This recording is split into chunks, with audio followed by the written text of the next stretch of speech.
Essa aí que eu trouxe pra tu assinar pra mim. Demorou. Acho que tá legal, hein? E aí, cara? Qual é? Como é que tá? Beleza? Como é que tá a força aí? Qual é desse patrocínio aí? Pois é. Eu falei assim, não, aí depois do almoço, né? Aí eu falei, porra, não, vou comprar um negócio que geralmente depois do almoço eu vou pra academia, aí depois quando eu saio, aí eu saio e já fico, porra, não, eu tenho que comer alguma coisa. Aí eu, porra, vou comer um pratão. Aí eu como um pratão e tal, aí eu chego, tipo... E vai malhar depois que come? Não, eu malho primeiro, depois eu como, aí geralmente quando você come, você dá aquela... Você apaga, né? Tipo, você fica mal pra caramba. Já teve uma vez, cara, eu tava dando aula, eu falei, na SPI mesmo, tava dando aula, aí, tipo assim, foi uma aluna só, ou dois alunos. Aí eu tô dando aula, era uma turma avançada, então a turma avançada eles mesmos iam, né? Desenrolando, falando e tal. Aí, tipo, eles estavam falando e tal, aí eu tava assim, escutando, aí chegava uma hora eu tava assim... Pagou. Dava uma piscada de 10 segundos. Já dei várias apagadas. Aluno já me acordou, cara. Eu tô muito bem explicando a matéria, daqui a pouco assim, tum! Professor, eu... Que houve? É, cara, complicado. A tarde é o pior horário. Que aqui no Brasil a gente tem essa cultura, né, de comer, né? Comer o almoço, tá ligado? Lá nos Estados Unidos, quando eu morava lá, não tinha isso. A comida aqui é cultural, né, cara?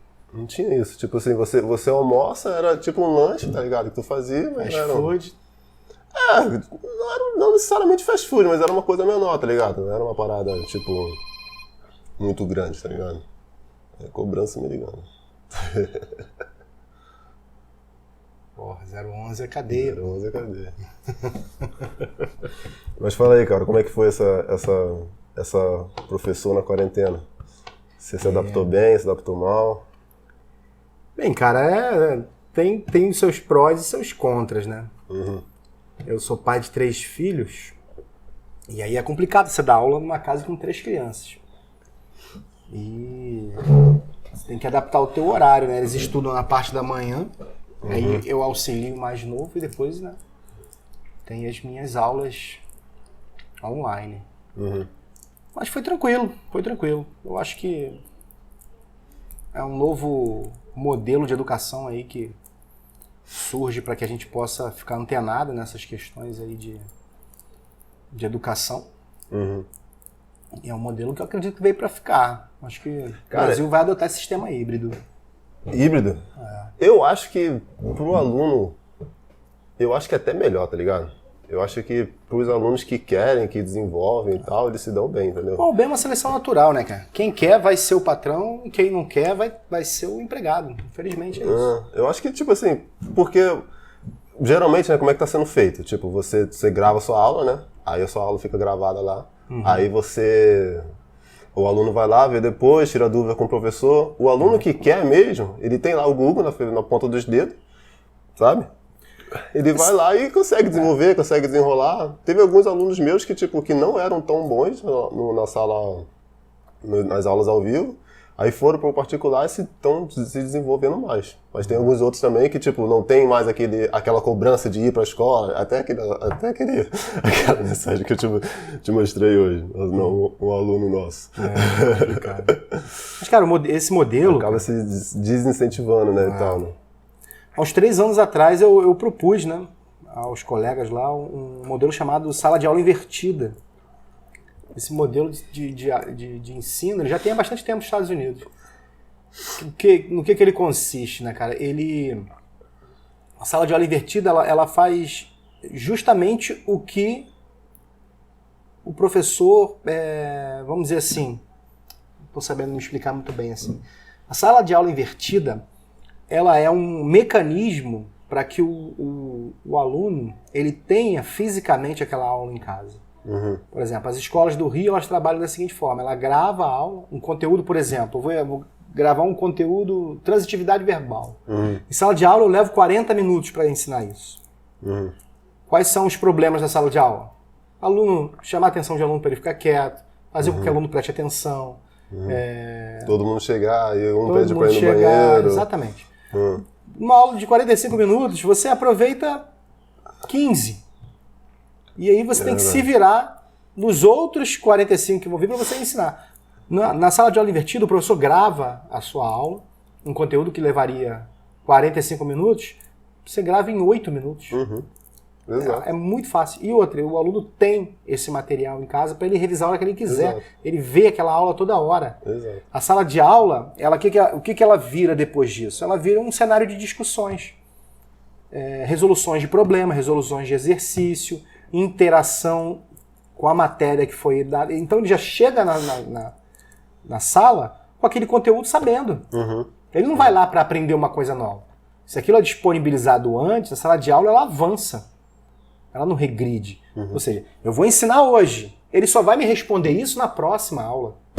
Se eu disponibilizo para ele antes, ele já chega com uma outra proposta. Que é o que acaba acontecendo na faculdade, né? Não sei como é que foi a sua faculdade, mas tipo, os meus professores, na época que eu fiz várias tentativas e erros de faculdade, né? Mas tipo, a faculdade, um que eu lembro que eu fazia, aí o professor passava os textos, tipo assim, ó, a gente vai discutir esses textos. Dava do semestre todo. Tipo assim, ó, esses textos que a gente vai discutir.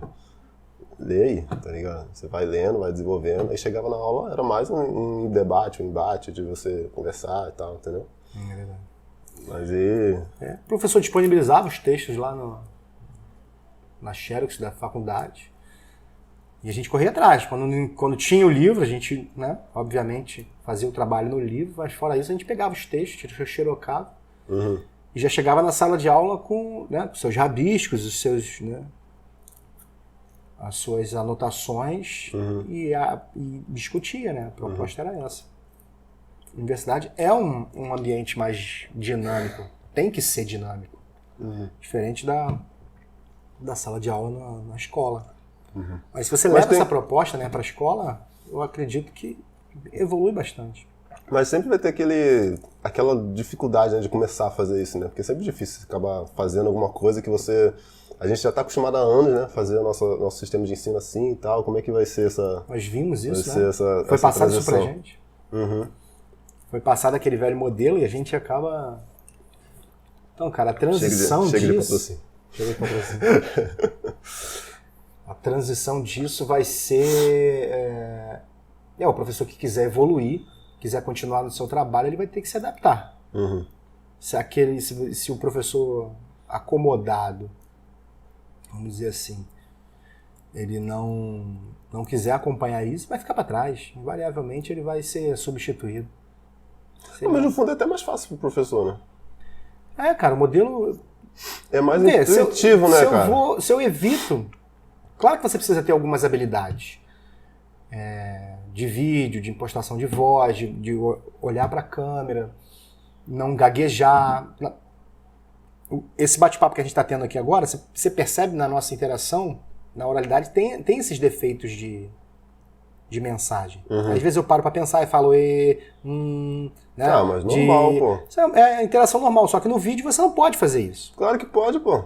Mas cansa, o aluno bota lá 2x lá e assiste tudo acelerado. Eu faço isso direto. Mas se você vê os vídeos profissionais aí, de professores profissionais, você não percebe esse tipo de coisa. Então é um roteiro, e ele segue aquele roteiro e ele vai falando aquilo e, né, vai explicando. Eu lembro disso até, tipo, você falou como é que as suas aulas, tipo, estão sendo mais... Você está conseguindo gravar o mesmo conteúdo em menos tempo, né? Tipo, a gente fazia lá no curso, a gente fazia... Era 3 horas de aula por semana, né? Então, tipo, 1h30 e outra aula de 1h30. Aí dava o conteúdo que era uma unidade daquela semana, certo? Cara, eu consigo hoje eu gravo um vídeo de 20 minutos, às vezes menos, passando pelo conteúdo todo, entendeu? Explicando tudo. Porque é aquilo que você falou, né? Tipo, não tem ninguém te atrapalhando. E o próximo aluno vai assistir mesmo, você não vai ter que repetir essa aula. Exato. Aí às vezes tem alguma dúvida, eu falo assim, expliquei isso no vídeo. Assiste lá de novo. Mas não é? Entendeu? Tipo assim, se você assistir bem, entendeu, e tal, você vai... O aluno vai ter que aprender a ficar na frente da TV ou do computador, prestar atenção e anotar e... Né? Isso foi até uma das coisas que teve crítica, né, na época, né, que o Bolsonaro estava concorrendo, que ele estava falando de ter a escola a escola... Como é que é o nome? O homeschooling? O homeschooling e tal. Sim. Foi criticado pra caramba e tal. Foi. Eu acho até bacana, né? Uma proposta, mas assim... Hoje em dia Estados todo mundo Unidos, a gente né, acaba tendo que fazer, né? Homeschooling, eu acredito que ainda tenha nascido nos Estados Unidos, acho que nos anos 60. Não, eu lembro por conta de alguns religiosos que não deixavam as crianças ir pra escola. Eu lembro que quando eu morava lá, eu tinha muita gente que fazia homeschooling. Só que é aquilo, né, cara? Tipo, pô, você tá fazendo homeschooling. Aí, por exemplo, você tem 3 filhos. Você vai saber disso bem melhor do que eu. Porra, é só o aprendizado, tipo, de texto, de matemática e português que seus filhos aprendem na escola? Sabe? Não. Eles aprendem a conviver com amigos, aprendem a falar a brincar e tal, né? Eu lembro até do Jordan Peterson, né? A gente tava conversando sobre ele. Aí é uma coisa que ele sempre fala, que tipo assim, pô, você tem que meio que... Não que você tem que criar, mas tipo assim, é bom você criar os seus filhos, né? Ficar ligado nos seus filhos, ligado com a criança, que ele consiga brincar com os outros. Sabe? Que ele saiba conseguir brincar com os outros. Que se ele ficar sozinho, ele, tipo assim, ele acaba não desenvolvendo socialmente as ferramentas dele e tal. E a escola é aquilo que proporciona isso. E, tipo assim, tem muita... Esse tempo, tipo, que a gente tá ficando em casa, que as pessoas não estão indo para a escola, para as crianças que estão precisando desenvolver aquilo ali, né? Eu digo isso não só no Brasil, né? Que no Brasil eu acho que a gente acaba desenvolvendo o nosso social de outras maneiras, não só na escola, né? Aqui a gente tem uma escola que é só meio período, então geralmente o aluno ele acaba tendo outros contatos. Mas no mundo todo, como está esse esquema tipo de pandemia e tal, todo mundo, a maioria, né, tá fazendo essas aulas online e tal, nesse esquema, os alunos perdem muito também, né? Perdem muito. Da interação importante, né? Mas você tem que prestar atenção também na objetividade do ensino. Por exemplo, no ensino de gramática, vou ensinar transitividade verbal gramática. De que vale a interação dele com os outros alunos? Só na hora de falar. E isso não é ensinado no Brasil. Você aprende a teoria, a prática no caderno. Então, o que a maioria dos alunos não entendem, assim, muitas pessoas não entendem, não só, até professores, tá? Professor, por que eu preciso gravar? Por que eu preciso saber preposição? Por que eu preciso saber pronome? Porque essas ferramentas, claro que você não vai precisar gravar e na hora que você for falar você não vai lembrar, eu preciso usar uma preposição, eu preciso usar um pronome. Isso fica no subconsciente. Quando você pratica, você lê e escreve, isso fica no subconsciente e invariavelmente você vai usar isso. Vou te contar uma história. Você é professor de português, né? Sou professor de inglês. Aí, assim, eu fui dar aula de inglês, o primeiro lugar que eu fui dar aula de inglês lá na escola onde a gente trabalha. Aí, na época, era só o curso e tal. Aí, tipo, as primeiras aulas já falava sobre, tipo, a primeira aula, né, que é sempre, né, verbo to be e tal, não sei o quê. Só que pra mim, verbo to be era como qualquer outro verbo. Mas, enfim, pra mim sempre foi normal, porque pra mim eu nunca estudei a gramática em si. Aí, quer dizer, estudei, mas, tipo assim, não era aquela coisa, né.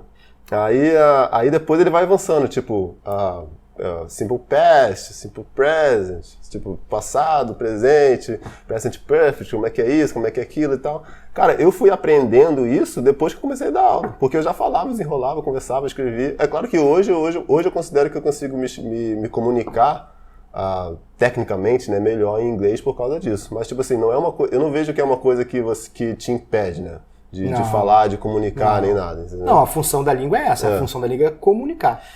Agora, como você comunica, a eficiência de como você comunica, você só vai aprender estudando oratória, gramática, né?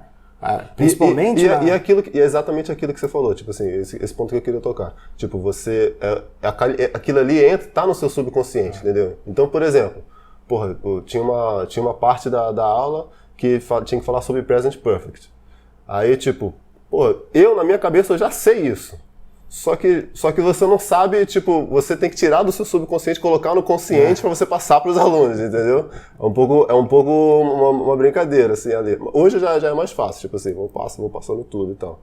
Mas, assim, no início é aquilo ali mesmo, entendeu? Que é uma coisa que você já sabe, tipo, mas você não tem aquela coisa de você usar, né, de explicar, né, a matéria. Existe aquela diferença brutal Existe uma diferença brutal entre a oralidade e a escrita, isso é óbvio.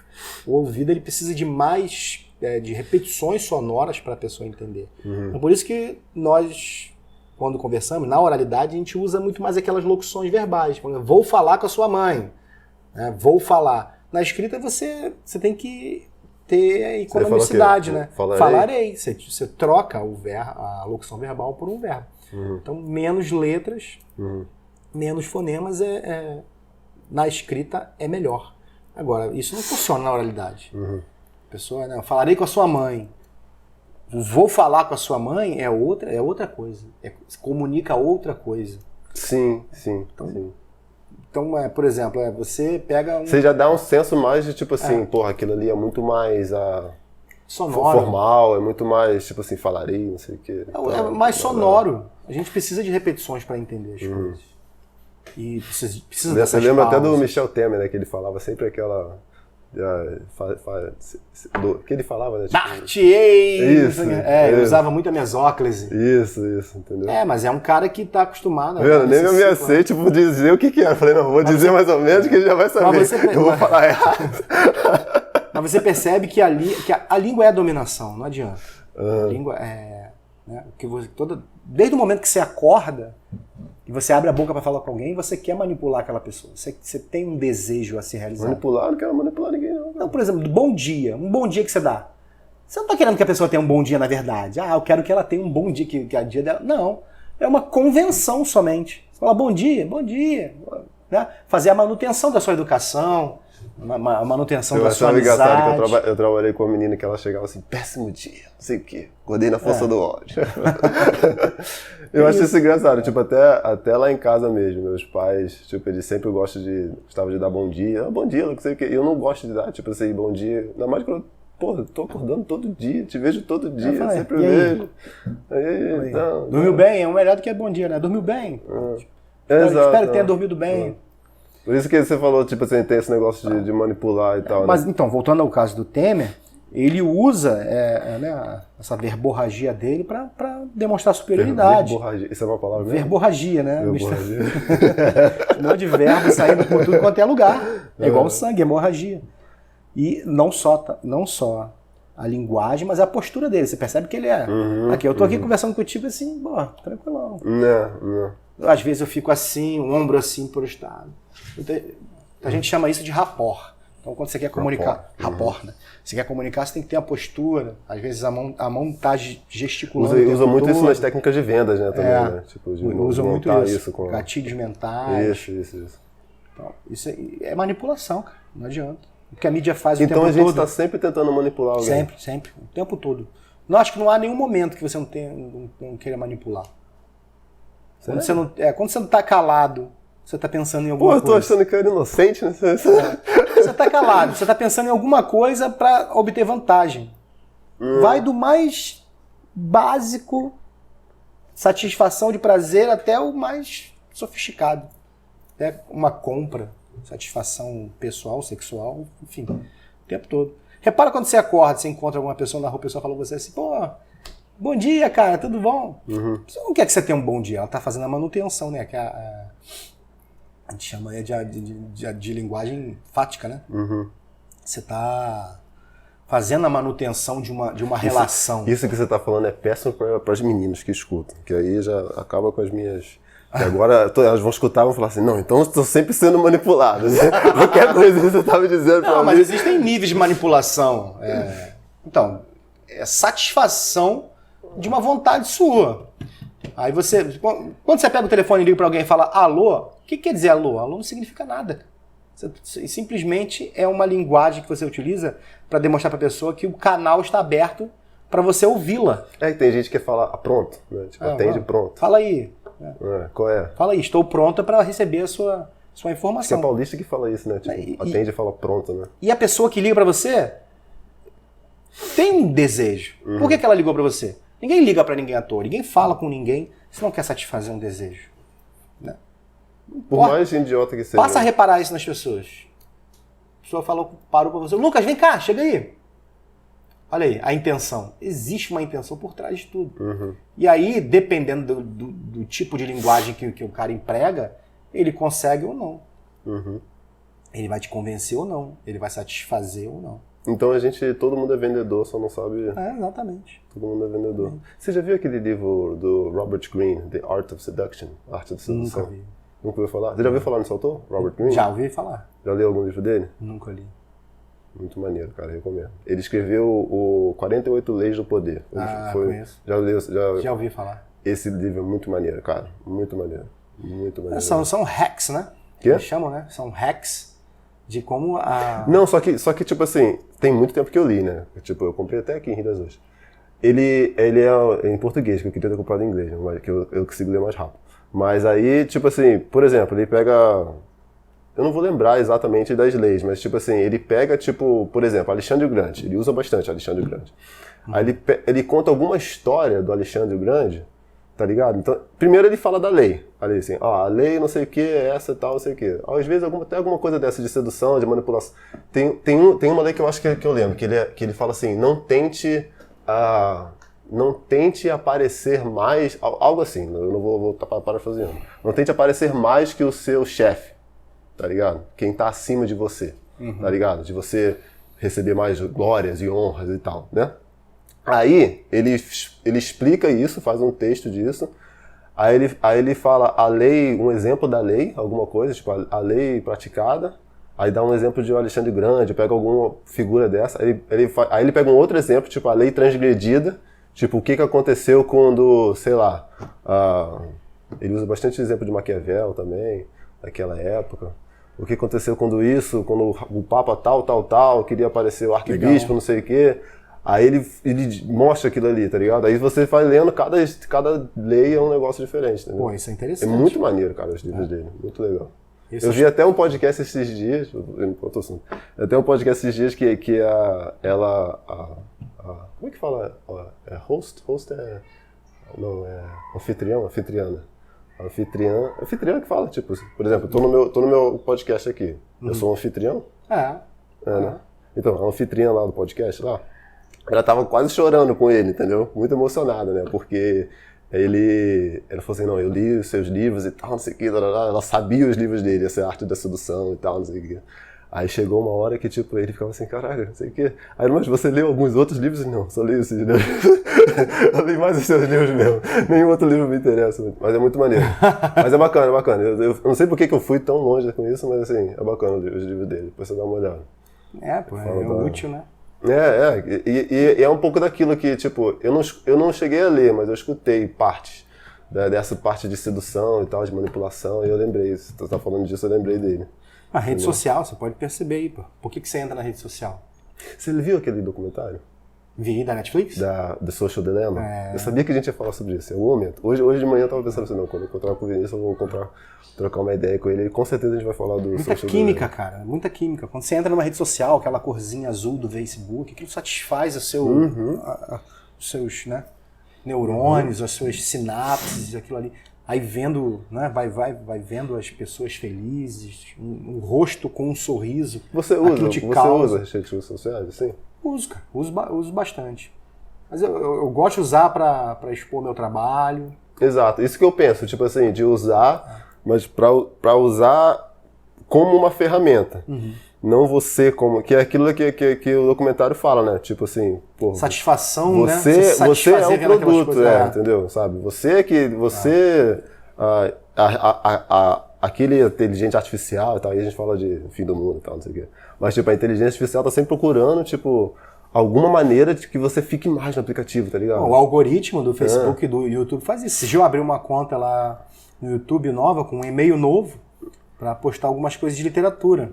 E aí, a primeira coisa que eu digitei lá, aquilo ficou me recomendando aquela mesma coisa. Direto, né? 20 vídeos me recomendando aquilo ali.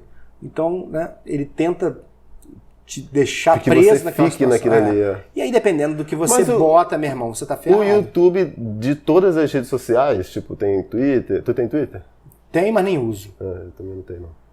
Eu tenho muito receio de usar o Twitter. Por quê? Até por causa disso também. Porque, por exemplo, eu sei lá, na época da eleição eu gostava do Bolsonaro, por exemplo. Aí, tipo, você começa a curtir certas coisas ali.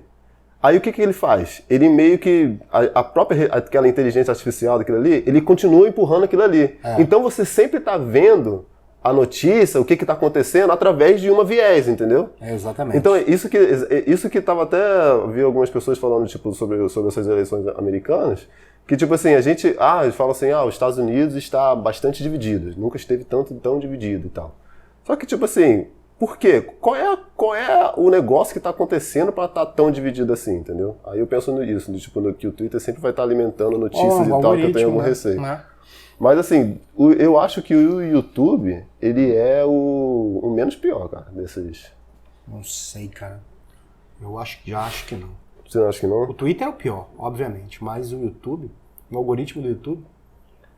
Porra, por exemplo, cara, você, sei lá, eu vejo vários vídeos no YouTube. Mas, tipo assim, por exemplo, se eu tô com interesse pra comprar esse microfone aqui, que eu comprei, pesquisei e tal. Milhões de vídeos pra você mostrar. Tem uma porrada de vídeo mostrando. Aí, tipo assim, quando eu cliquei em tipo assim, em outro momento, tava fazendo outra coisa, apareceu lá um outro vídeo com mais visualização e tal, explicando o porquê de podcast e tal. Então, tipo assim, pra mim foi proveitoso, tá ligado? Isso que eu acho. Mas e uma criança que tá com uma curiosidade não tão legal? Tá. A criança mas aí não tem X vídeo no YouTube. Não, mas o Google tem, né?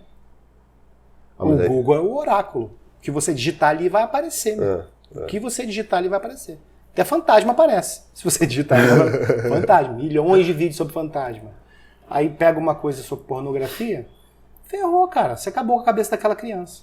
Se ela não tiver uma supervisão... No nosso tempo, qual era o Google? Você queria ver pornografia, onde você ia? Não tinha. Banca de jornal. Né? No domingo tinha Mas eu já tinha, Povo, na minha idade. Né? Você não passou a infância aqui, mas nos anos 80, como é que era a minha... Quando eu chegava na banca de jornal, no domingo ou no sábado, estava estampado Jornal O Povo, que era um jornal que só tinha assassinato. O cara tomou um tiro de escopeta na cara. Caraca! O jornal fotografava aquele buraco e botava na primeira capa. Hoje em dia não tem mais isso. Mas era... todas as páginas tinham assassinato. Eu lembro da sua história. Onde é que você morava mesmo? Que você São Gonçalo. São Gonçalo era material farto pro povo. E aí era o jornal O Povo de um lado e revista pornográfica do outro. Ou seja... Era o único jeito de ver um pornozinho. Dezenas de adolescentes na frente da banca assim, e não tinha tarja preta. Anos 80 era... era velho oeste, cara. Eu até lembro que, tipo, no início dos anos 2000, né, que eu era mais novo e tal, tive até uns 7, 8 anos, assim. Eu lembro que, tipo, e não tinha celular, não tinha smartphone nessa época. Mas tinha uns... eu cheguei a ver, tipo, uma revista, tá ligado? Tinha um colega que tinha uma revista, aí eu compartilhava com o outro e tal, não sei o que, escondia e tal, tinha um lance desse, tá ligado? Nós despertamos, assim, vamos dizer assim, para a maldade muito mais tarde do que essa geração agora. Essa geração agora tem o que quiser na palma da mão. Pô, um moleque de 8 anos entra na Deep Web, vira hacker. Você digita qualquer coisa no Google, aparece lá. Com 8 anos, tava andando descalço na rua com um catarro no nariz, pô.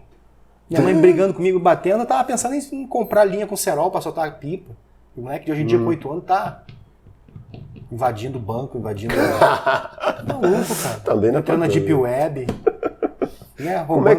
Como é que você faz com os seus filhos? Que, tipo, você viu aquele documentário... Você vai assinar a minha dedicatória depois. Né? Você viu Você fez Você viu aquele documentário que, tipo, era uma coisa nova pra você? Ou era uma coisa, tipo assim... Ou era um momento, tipo... tipo, agora eu tô entendendo. Não, aquilo ali eu já venho sacando há muito tempo. Você já vem sacando já, né? Já vem sacando há muito tempo. Não, é igual que a gente tava falando. Tipo, meio que aquilo ele já tá ali no subconsciente e tal. Quando eu vi o documentário também foi a mesma coisa. Tipo assim, falei que não, ele tá querendo me prender ali, tá ligado? Eu lembro que, cara, em ano passado ou ano retrasado, que eu abri o Instagram, acho que foi em 2017, 18 que eu abri o Instagram.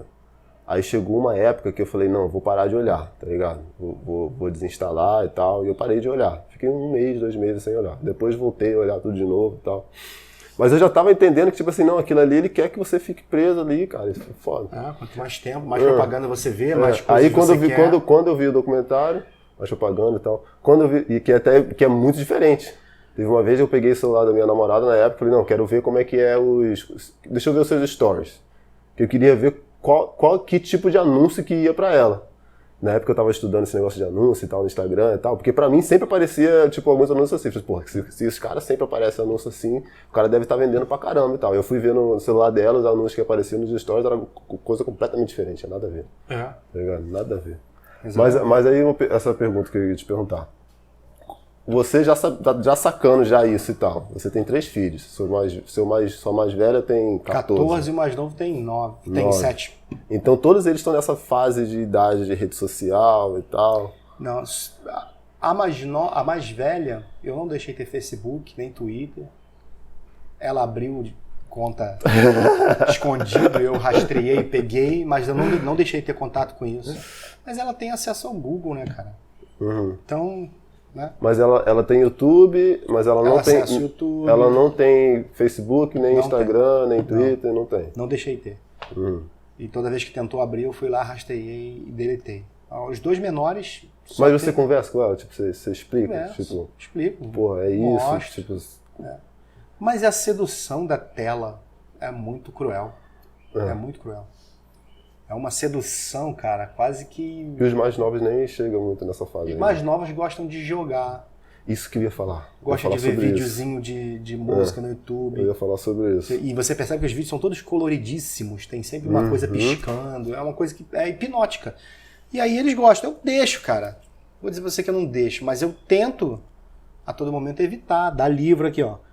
Dezenas de livros, se você abrir tem mais livro ali, atrás tem livro, lá em cima tem livro, ali embaixo tem trocentos livros.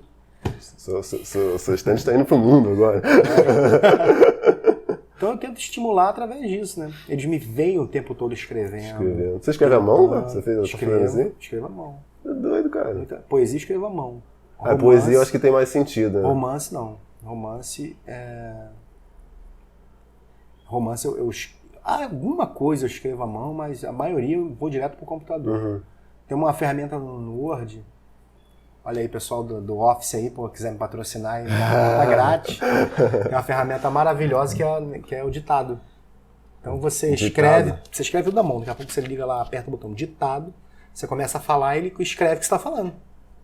Depois você só vem corrigindo, né? Que às vezes tem cordão de pontuação. Sim. Quando tem tem no Word mesmo isso daí? No Word. Eu achava que era só, tipo, uns outros programinhas. Não, tem no Word, maravilhoso, Word 360. Aí você vai falando romance, você fala o romance.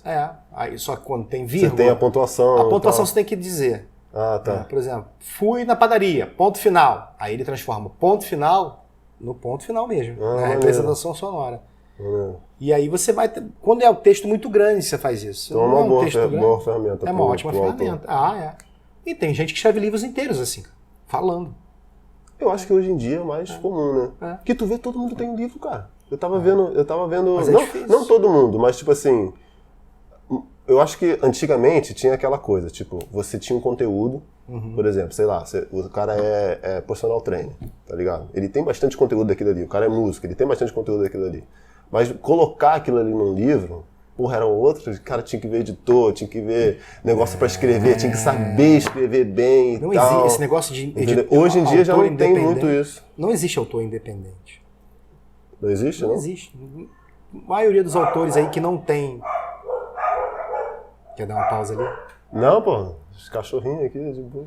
A maioria dos autores que publicam por fora, né, por si próprio, fora de editora, eles chamam de independente, mas o autor ele não tem várias expertises que precisa ter. Né? O autor, o negócio dele é escrever. E quem vai diagramar para ele? Então ele já não é mais independente. Se ele não faz a diagramação, se ele não faz a ilustração... O que é diagramação? É você pegar tudo que você escreveu e colocar no formato do livro. O livro tem formatos. O Word, quando você abre o Word... Era aquilo que tu estava me mostrando?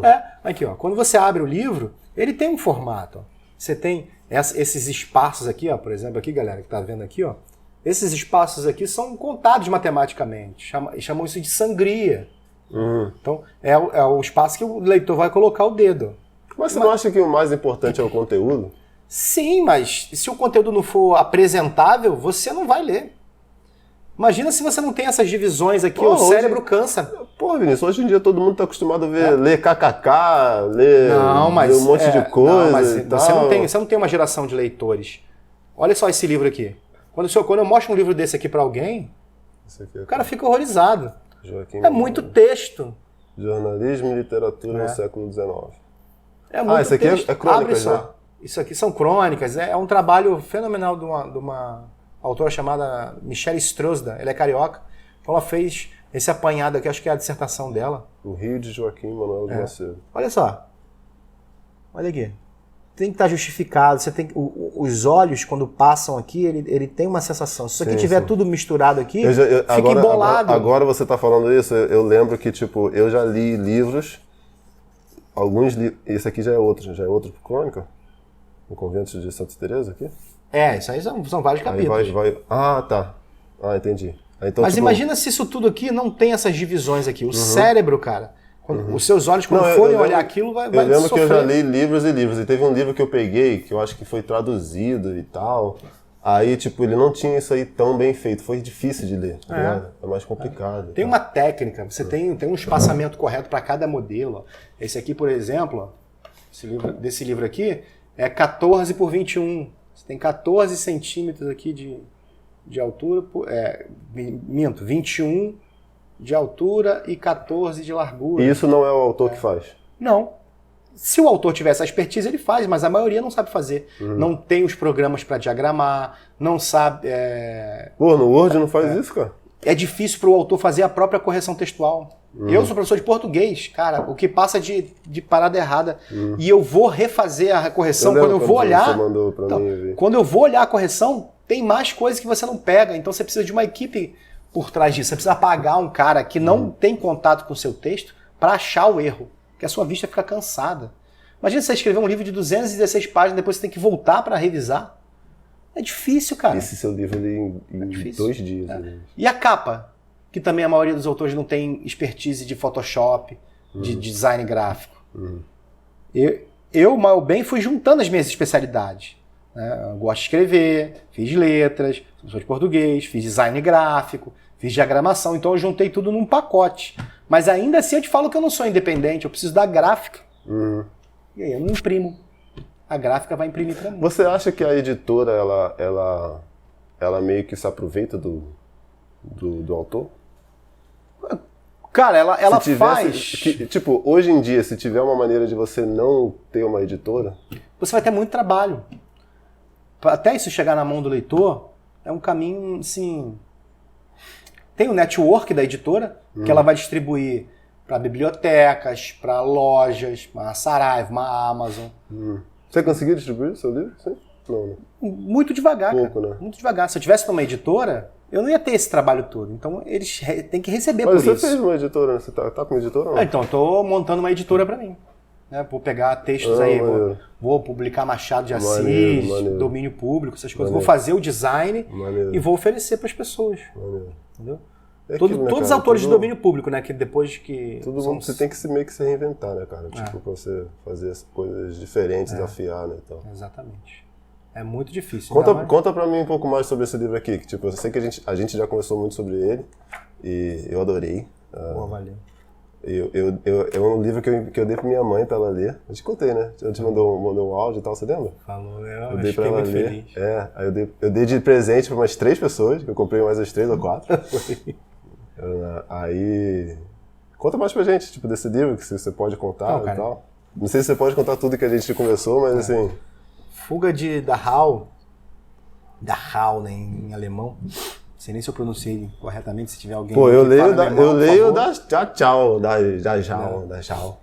Ela conta a história de uma garçonete que foi presa pela polícia de Hitler, a SS, né? Ela foi presa e um dia anterior a família dela tinha sido presa também, que o pai dela lutou na Primeira Guerra né, contra o Império Alemão, do Bismarck. E ele era uma espécie de lenda, uma lenda de guerra, né? O pai dela? O pai dela. E aí pegaram... Mas o pai dela tava lutando com o Hitler? Não, o pai dela foi herói de guerra da Primeira Guerra Mundial. Ah, tá. Então... Eu fico pensando, cara, que tipo assim... Porra, a Primeira Guerra foi em 30, né? A Primeira Guerra começou em, acho que 14. 14, né? Terminou em 18, se não estou enganado. Acho que foi isso. Mas, cara... Bota ali na tela ali. Não, esse negócio de edição é mais complicado. Mas assim, eu fico pensando, tipo, cara, a pessoa que nasceu, tipo, vamos supor que ele tinha, sei lá, 16 anos durante a Primeira Guerra, pô, quando ele já tava com 30, pouco, já tava uma segunda, tá ligado? 39 começou a... Aí tipo, doideira, né? Ainda bem que a terceira, que seria a Guerra Fria, né? Que não rolou. Né? A gente tá aqui, né? Mas enfim, aí ela é uma garçonete e tal. Então ela é presa, ela vai pra esse campo de concentração aí, ela encontra alguns conhecidos lá nesse campo, inclusive uma outra pessoa, né? Que durante um tempo a ajuda. Mas, não conto. Não vou contar não, porque isso aí é uma surpresa, é uma peculiaridade do livro, a relação com essa pessoa. E ela consegue, né, É tia dela, né? A tia dela, né, tem uma possibilidade dela fugir pro Brasil e tentar a vida, né? E aí se ela conseguiu ou não, vocês vão, né, se quiserem comprar o livro aí. Não, mas até que o que eu achei legal é que, tipo, você me contou isso antes, né? Tipo, porra, eu fui pedindo spoiler, né? Antes de eu ler o livro. Não sei por quê. Mas você me contou essa parte. Só que, tipo, do livro é uma fuga e tal, a tentativa se ela vai conseguir fugir ou não. Esse momento, se ela vai conseguir fugir ou não, é praticamente a metade do livro. Tipo, ainda tem uma outra metade inteira. De um monte de outras coisas que acontecem. Aí eu lembro que você me contou, eu tava lendo e você me contou isso, eu falei assim, pô, Vinícius não me contou que tinha mais coisa. Tipo assim, se ela chegou no Brasil, tipo, o que mais que aconteceu e tal.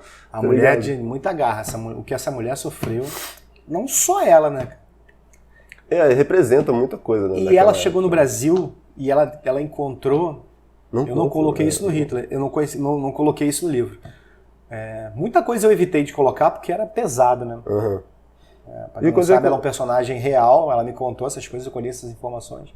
Quando ela chegou em São Paulo, ela viu Mengele, o anjo da morte, o médico de Hitler. Né?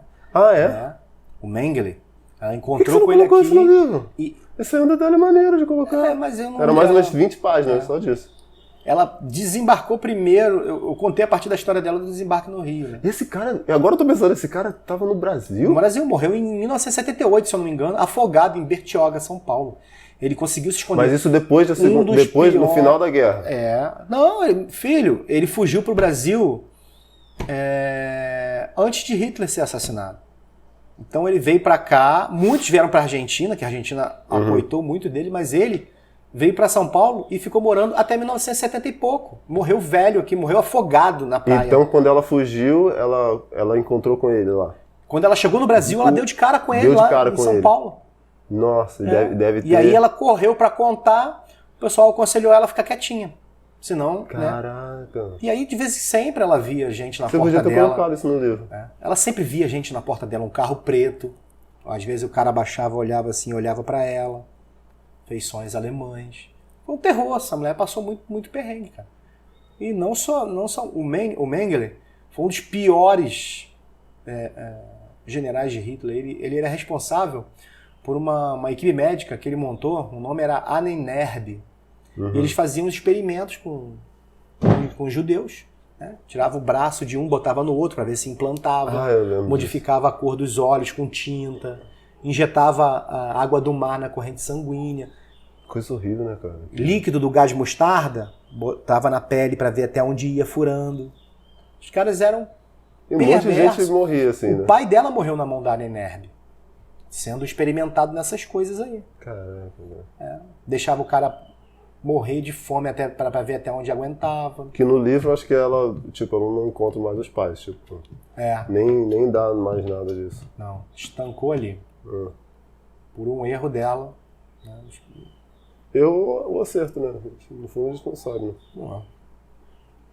Ela teve uma oportunidade no começo, né? Não cumpriu essa... Não, por conta aí de alguns problemas que ela enfrentou, ela não aproveitou essa oportunidade. É que aquilo, né, cara? Tipo, se você tá vivendo aquilo ali, né? É diferente, né? Tipo, eu acho que você nem imagina que, tipo, alguma coisa desse nível poderia acontecer. Imagina o pessoal que vivia... De onde é que ela era? Ela ela é da Eslovênia. Eslovênia. Imagina o pessoal da Eslovênia lá, tipo, trabalhando, não só da Eslovênia, até da Itália e tal, os outros países lá que sofreram nessa época da Segunda Guerra. Pô, você nem imagina que alguma coisa dessa possa acontecer, tá ligado? É verdade. Hum. Muito triste mesmo, cara. Mas eu superei esse livro aí, é um gênero que eu não escrevo mais. Né? Passei perrengue, cara. Emocional mesmo, pra conseguir escrever, né? Às vezes não dormia, às vezes acordava de noite e pegava os manuscritos e ia botando lá, botando. Pensei em desistir várias vezes de escrever esse livro. Você já estava escrevendo esse livro há um tempão, né? Cara, você falou que você começou... Eu comecei a colher essas informações em 2006. Aí 2007... Já com a ideia já do livro, né? Engavetei isso, tive que... Minha vida tomou outro rumo, mudei, mas eu sempre guardei esses manuscritos. E aí em 2018 eu resolvi... Começar mesmo. Falei, não, agora eu vou... Em homenagem a ela, eu vou terminar isso aí. Terminei. Muito bom, cara, esse livro. Eu comi esse livro, tipo, muito rápido. Ele é uma linguagem fácil. É uma linguagem fácil, Uma linguagem fluida. E tem uns momentos de tensão muito... que você fica, caraca, o que vai acontecer, não sei o quê. Sinistro. E você nem imagina que alguma coisa parecida com isso poderia ter um pingo de verdade, tá ligado? De realmente acontecer, tá ligado? Não, eu suprimi muita coisa ali, aconteceu muitas coisas piores ali. Não. Eu resolvi... O meu objetivo era contar uma situação, não estarrecer o leitor. Eu tô pensando numa cena, assim, não numa cena, mas numa parte do livro, mas eu não quero entregar pro pessoal. Mas, pô, vi essa parte e fiquei, caraca, cara, não é possível isso. Tem aquela grande revelação, você já sabe qual é. Aí tal, eu fiquei, caraca, não é possível que no açougueiro? Não. Não, quando ela tá fugindo mesmo. Ah, dos Kopfiaga?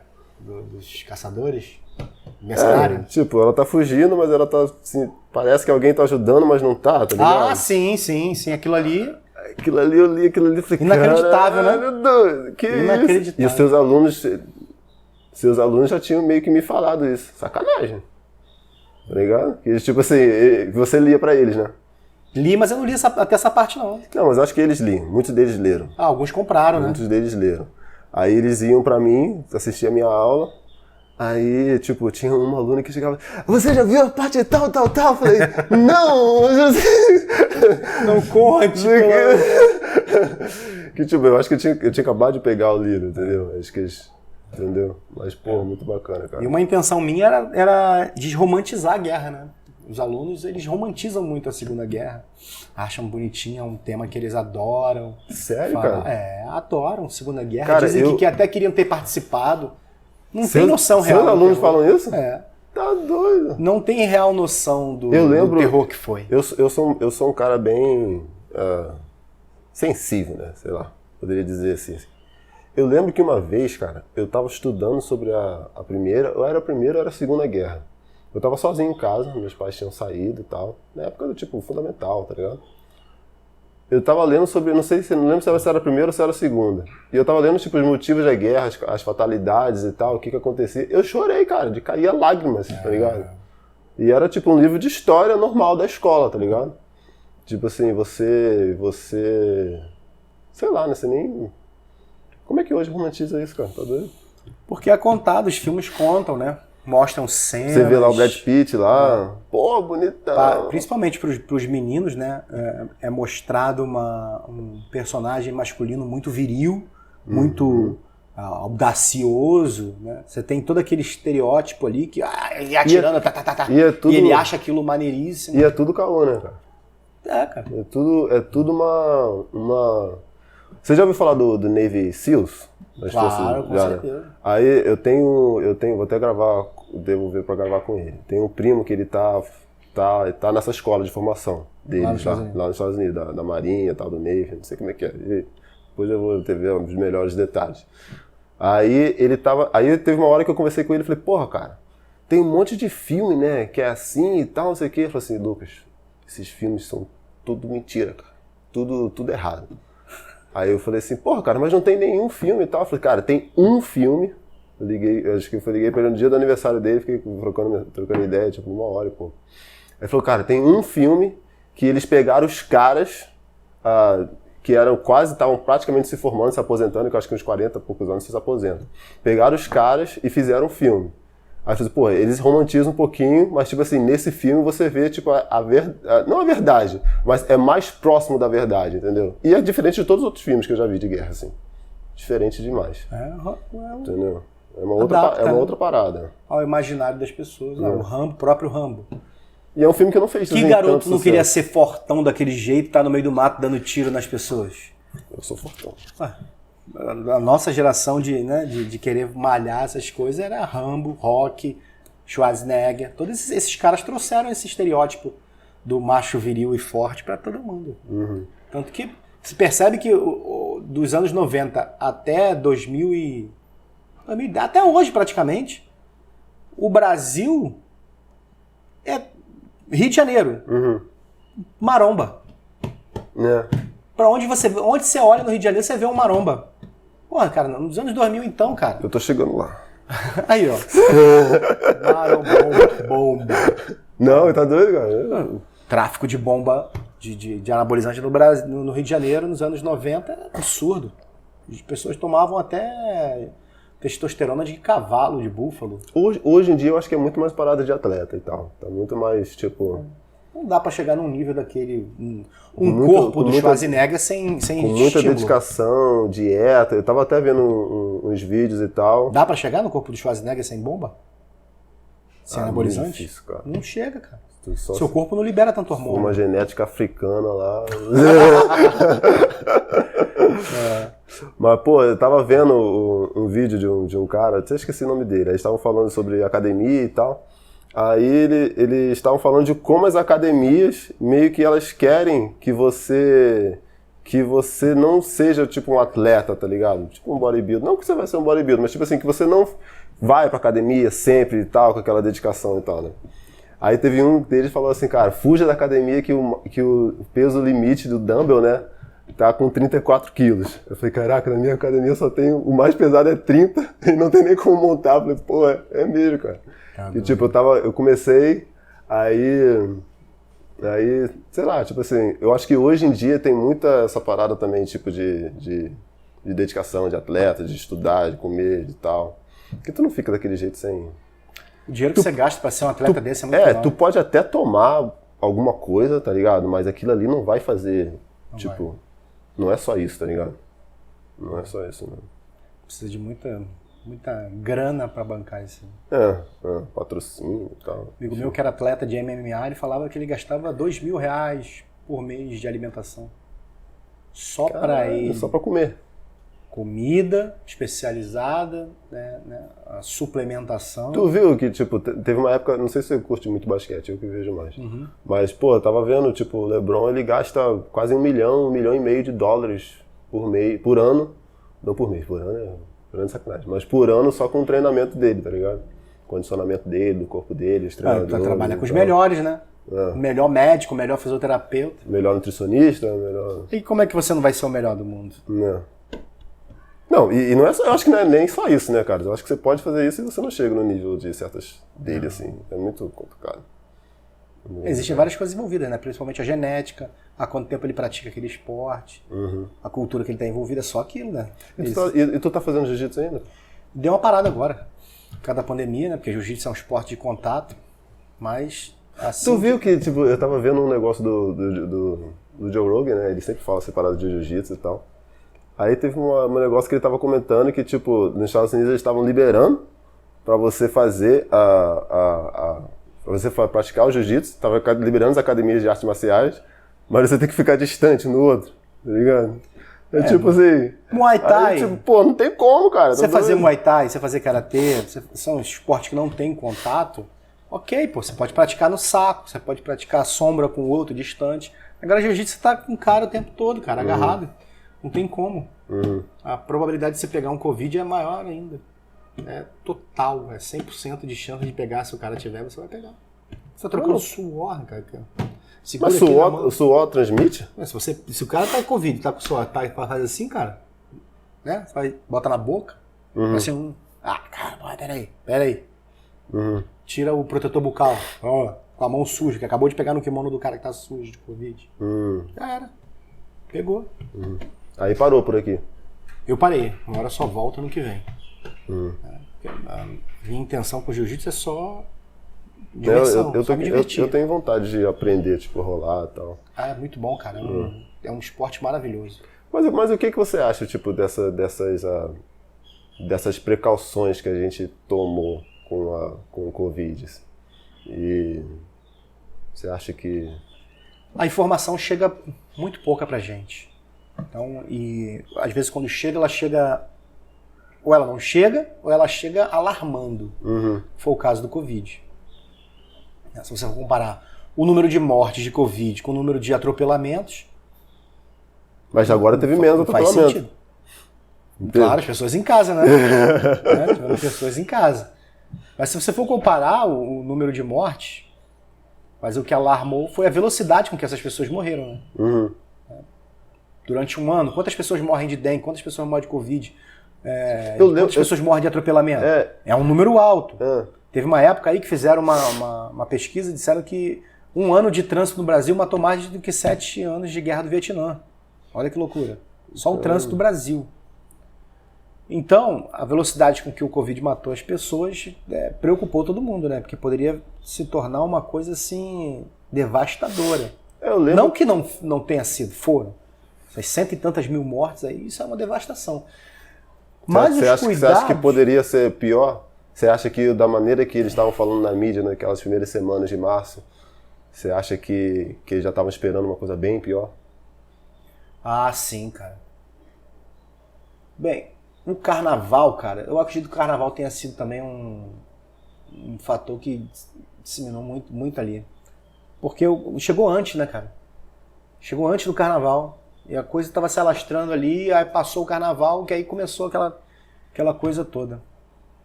Tipo, já deixou passar. Carnaval não pode ficar sem. Passa o carnaval. E ano que vem vai ter carnaval, se não tiver vacina? Então foi dizendo que vai ter em agosto, depois que a galera vacinar e tal. O Brasil não vai ficar sem carnaval, ainda mais Rio de Janeiro. É um prejuízo muito grande que o Brasil, né? Então, mas aí a galera tem que ponderar. Eu lembro até, voltando esse negócio da Covid, eu lembro até, tipo, no início daquelas primeiras semanas, eu tava trabalhando lá na escola e a gente tava, tipo, pensando se iria...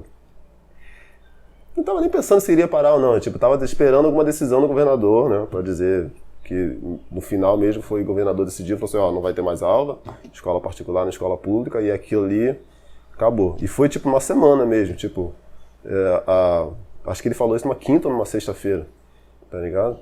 Aí já não teve mais aula. Mas, tipo, na segunda-feira daquela semana, você já tava uma semana normal. Tem o corona, mas eu pelo menos tava assim, corona, não vi. Gripezinha, sacanagem. Mas, tipo assim, não tava tão bem informado. O problema é a flexibilização que as pessoas fazem. Eu ainda tava naquela ideia, tipo, naquela primeira semana, que ainda tava muito distante, tá ligado? Tipo assim, ainda tava na Itália, tava longe, tipo, não vai chegar aqui e tal, vamos ver como é que vai ser. Aí eu lembro que, tipo, você tava falando isso da parada de biologia e tal.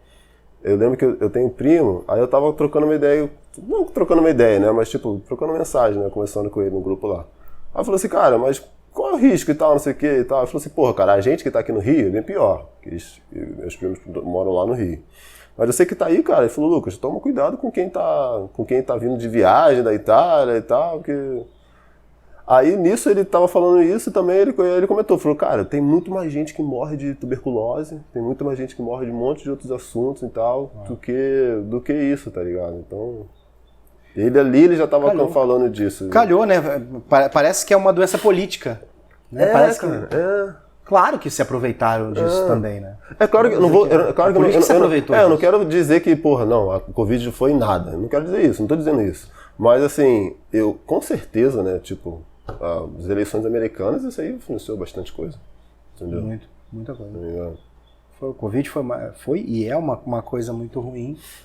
Mas como o governo lida com isso, se não tivesse Covid, o Trump seria reeleito? Você tá sendo bem hipotético. Cara, eu não sei o que ele faria, né? Porque teve que brecar uma opção de circunstâncias que ele queria ter feito. Ele já estava encaminhando para a reeleição dele. Tinha muito projeto ainda dele para ser posto para frente aí, para fazer a América... Continue making America great. Não sei se realmente ia. Mas é um cara que, porra, você que esteve lá nos Estados Unidos, você pode perceber que ele seria perfeito para o americano. É o capitalistaço, ricaço, né? Ele ia tornar os Estados Unidos novamente popular, uma potência, né? Também, né? Não que os Estados Unidos não seja hoje em dia, claro que é, continua sendo os Estados Unidos e continua sendo o país número 1 de tudo no mundo. A China tá chegando, né? Mas não vai, cara. A China, se ela não tivesse aquele regime dela ali, se ela fosse. Mas eu acho tivesse uma postura como se fosse americana, dominaria, óbvio. Mas ela é muito fechada ainda. Né? Aquela ditadura dela ali é nefasta, cara. Eu acho que talvez se a China fosse um pouco mais aberta, não só economicamente, que até economicamente ela acho que ela já é a potência, tá ligado? Tipo, tem muita coisa de dinheiro que rola ali. Mas se fosse tipo até essa coisa que o americano tem muito de tipo de exportar cultura e tal, não sei o quê. A China não exporta cultura, nenhuma cultura. Aí talvez eles já seriam. Outra coisa de cultura que a China exportou é Kung Fu. Kung Fu, que nem funciona. Funciona, né? Um bom lutador de Kung Fu com um cara leigo, funciona. Agora botar um Kung Fu com jiu-jitsu. Faixa preta de jiu-jitsu. Não vai rolar. Não vai rolar. Eu te enfoca na hora. Infelizmente. Mas eu não sei, cara. Eu não sei se ele seria Eles têm essa cultura de reeleição lá, né? Eu acho que tem. Eu não vi em algum lugar que tipo, foi 30 anos que não teve. O primeiro presidente em 30 anos. Que não Tudo foi bem que 30 anos não é tanto tempo assim, né? Tipo, nos anos 80, né? 30 anos. Anos 80, 80 e pouco. Que não foi reeleito. Mas. Reagan, Clinton, Obama, Bush. Todos eles foram reeleitos. Mas o que eu acho tipo, dessa eleição americana, tipo, eu não sei de nada, sabe? Mas assim. Teve mais gente que votou nele nesse segundo do que no primeiro. Ele teve mais votos.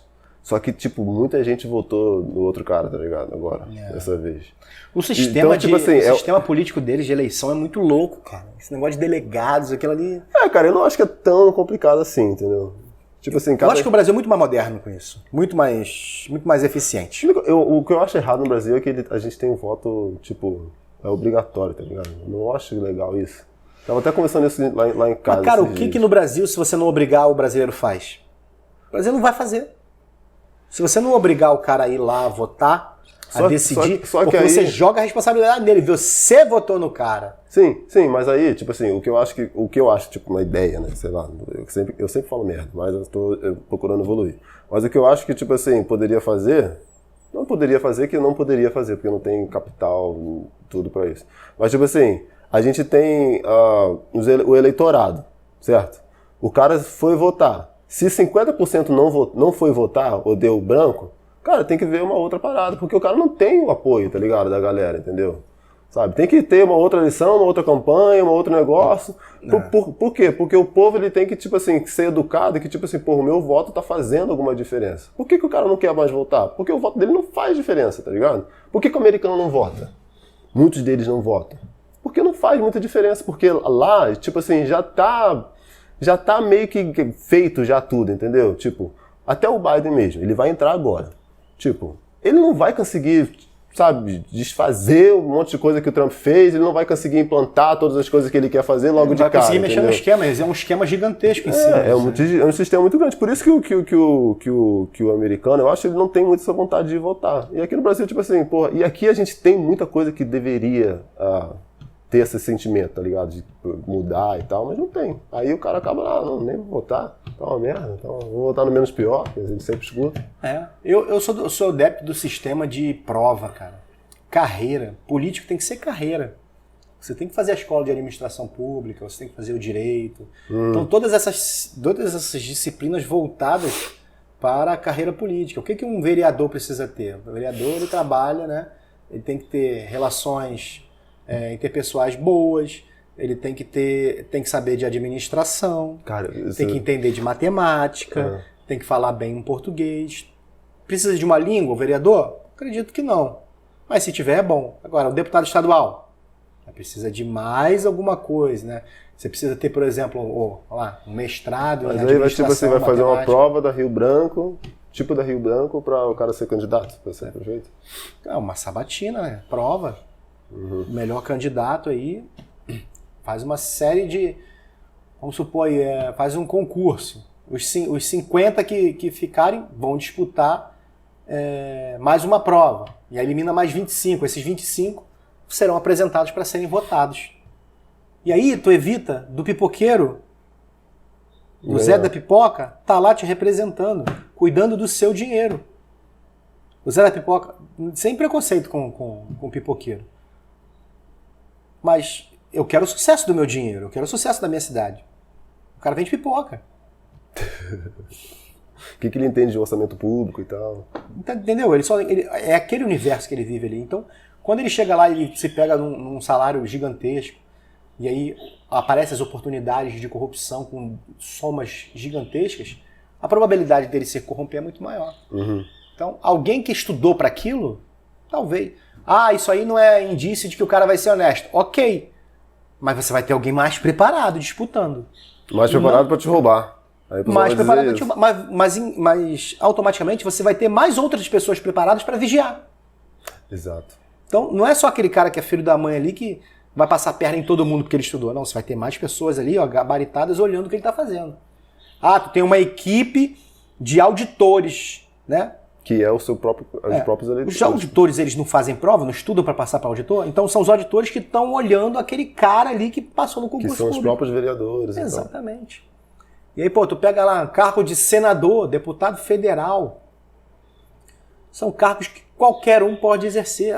Democrático, ok. Mas as atribuições desse cargo não exigem um certo nível de cultura e de expertise, de sapiência? Exige, óbvio. Eu vi um gato. É o seu gato? É. Maneiro. Passei por ali. Legal.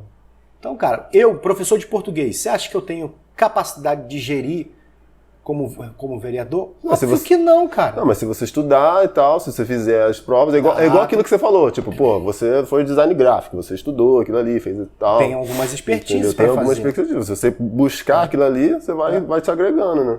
Nunca pensei assim, tipo, professor de deputado político carreirista, assim, dessa forma. Mas pode ser. Você tem escola no Rio. Acho que você tem 2 escolas de administração pública no Rio.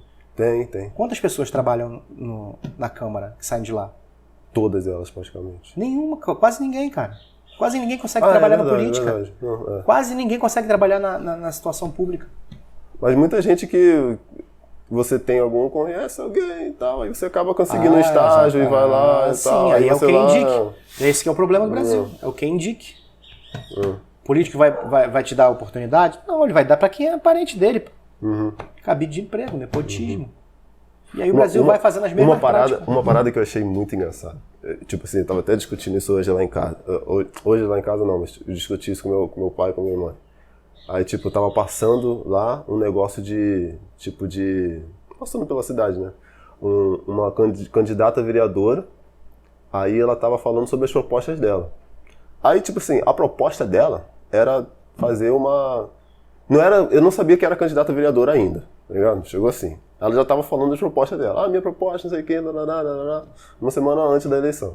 Uma proposta dela, principal, era, tipo, fazer uma clínica lá em Unamar, entendeu? Tipo, no segundo distrito. Aí, beleza, quer fazer uma clínica. Da mesmo jeito que funciona lá em Cabo Frio, vai fazer aqui e tal, montado, bacana, beleza. Aí, tipo assim, não, por isso essa é a minha proposta, não sei o quê, vote, não sei o quê, Falei, cara, mas você é vereadora, cara. Como é que você vai fazer, tipo assim, como é que aquilo ali é a sua proposta? Vereador não é dos leis, de fazer a lei e tal, não sei o quê.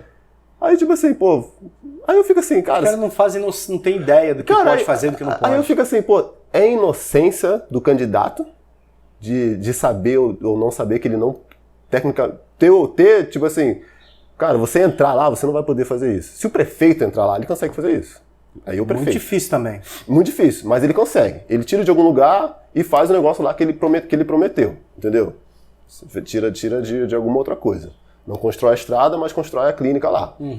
Eu fiz o que eu falei que eu ia fazer a clínica, não falei que ia fazer a estrada. Enfim, né? Um exemplo, certo? E que ele tem essa coisa do orçamento, né? Ele sabe para onde ele vai colocar o dinheiro. Mas aí o vereador, tipo, não tem isso, tá ligado? É só mais um. Ele precisa da aprovação de todos os outros vereadores. Exato, além disso também. Aí, tipo, eu tava pensando, Será que a pessoa não sabe? Será que é inocência ou já é uma sacanagem, tá ligado? Do candidato, do vereador, de ficar dizendo essas coisas. Não vou dizer pra você que é sacanagem dela, mas é do partido. O partido sabe que ela não pode fazer isso. Sim, sim. O partido tem noção. Sim.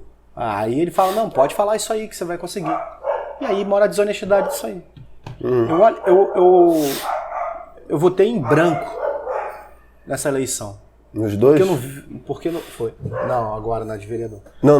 No vereador e o prefeito? Vereador e prefeito. Porque não tinha ninguém que prestava. Eu olhava a minha caixinha de correio ali, lotada de santinho. A cidade repleta de sujeira. Cara, isso daí eu tava falando isso também. Essa prática colonial, cara. Eu comentei isso com o pessoal lá do trabalho lá também. Falei assim, cara, tipo, você vê o santinho na rua, no dia da eleição, tipo, se eu tô vendo o número tal lá, X, já sei que vou anotar pra mim não votar naquele cara. Porque, pô... Um amigo meu falou assim... O cara, além de ser uma coisa do meio ambiente, contra, né, o meio ambiente, é uma coisa que ele pega o dinheiro público nosso, do fundo eleitoral e tal. O nosso dinheiro. E fica tá jogando nosso dinheiro no lixo, cara. E entupindo as ruas e tal. Tá se ele já começou fazendo isso... Exato. O que mais que ele vai fazer? Aí, meu filho... A molecada tá chegando aí. Aí, cara, não tem jeito. Amigo, tá discutindo com um amigo meu. Ele falou assim, pô, mas tu sai de casa pra votar em branco, pô, isso aí, pô, aí é democracia. Eu falo, cara, também é o meu direito, pô. Sim. É o meu direito de achar que não tem ninguém, mas eu saí de casa, fui lá e botei lá, em branco, não tem ninguém que eu é mais fácil do que justificar depois. Eu não vou votar... Justificar é um saco, você tem que justificar. Eu não vou votar em qualquer um só pra dizer que eu votei. Só pra dizer que eu votei, depois tu corta isso. Não, Eu não vou fazer isso. Então, fui lá e botei em branco. Pesquisei todos os candidatos. Ninguém eu achava que prestava. Não.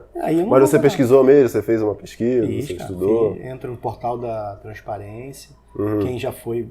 Aí vê os processos, vê o que fez, né? Quantidade de dinheiro que gastou. Quantidade de assessores que gastou. É o que todo mundo deveria fazer, né, cara? Tinha que ter outra parada que você falou, tipo, o político carreirista, né? Tem que ter o eleitor carreirista também, né? Tipo, ele tem que saber, tipo, pô, e algum professor, alguma coisa assim, indicando, tipo assim, pô, como é que você vai avaliar um candidato ou não? Entendeu? Hoje a gente não sabe como é que a gente vai avaliar um candidato ou não, entendeu? Você não tem ideia nenhuma. Tá ligado? Ali no portal da transparência ali, tinha até um youtuber fazendo isso aí, né? Pegava o portal da transparência e mostrava, né? Detonando. O que esse cara gastou aí na eleição dele? Cara, gastos absurdos.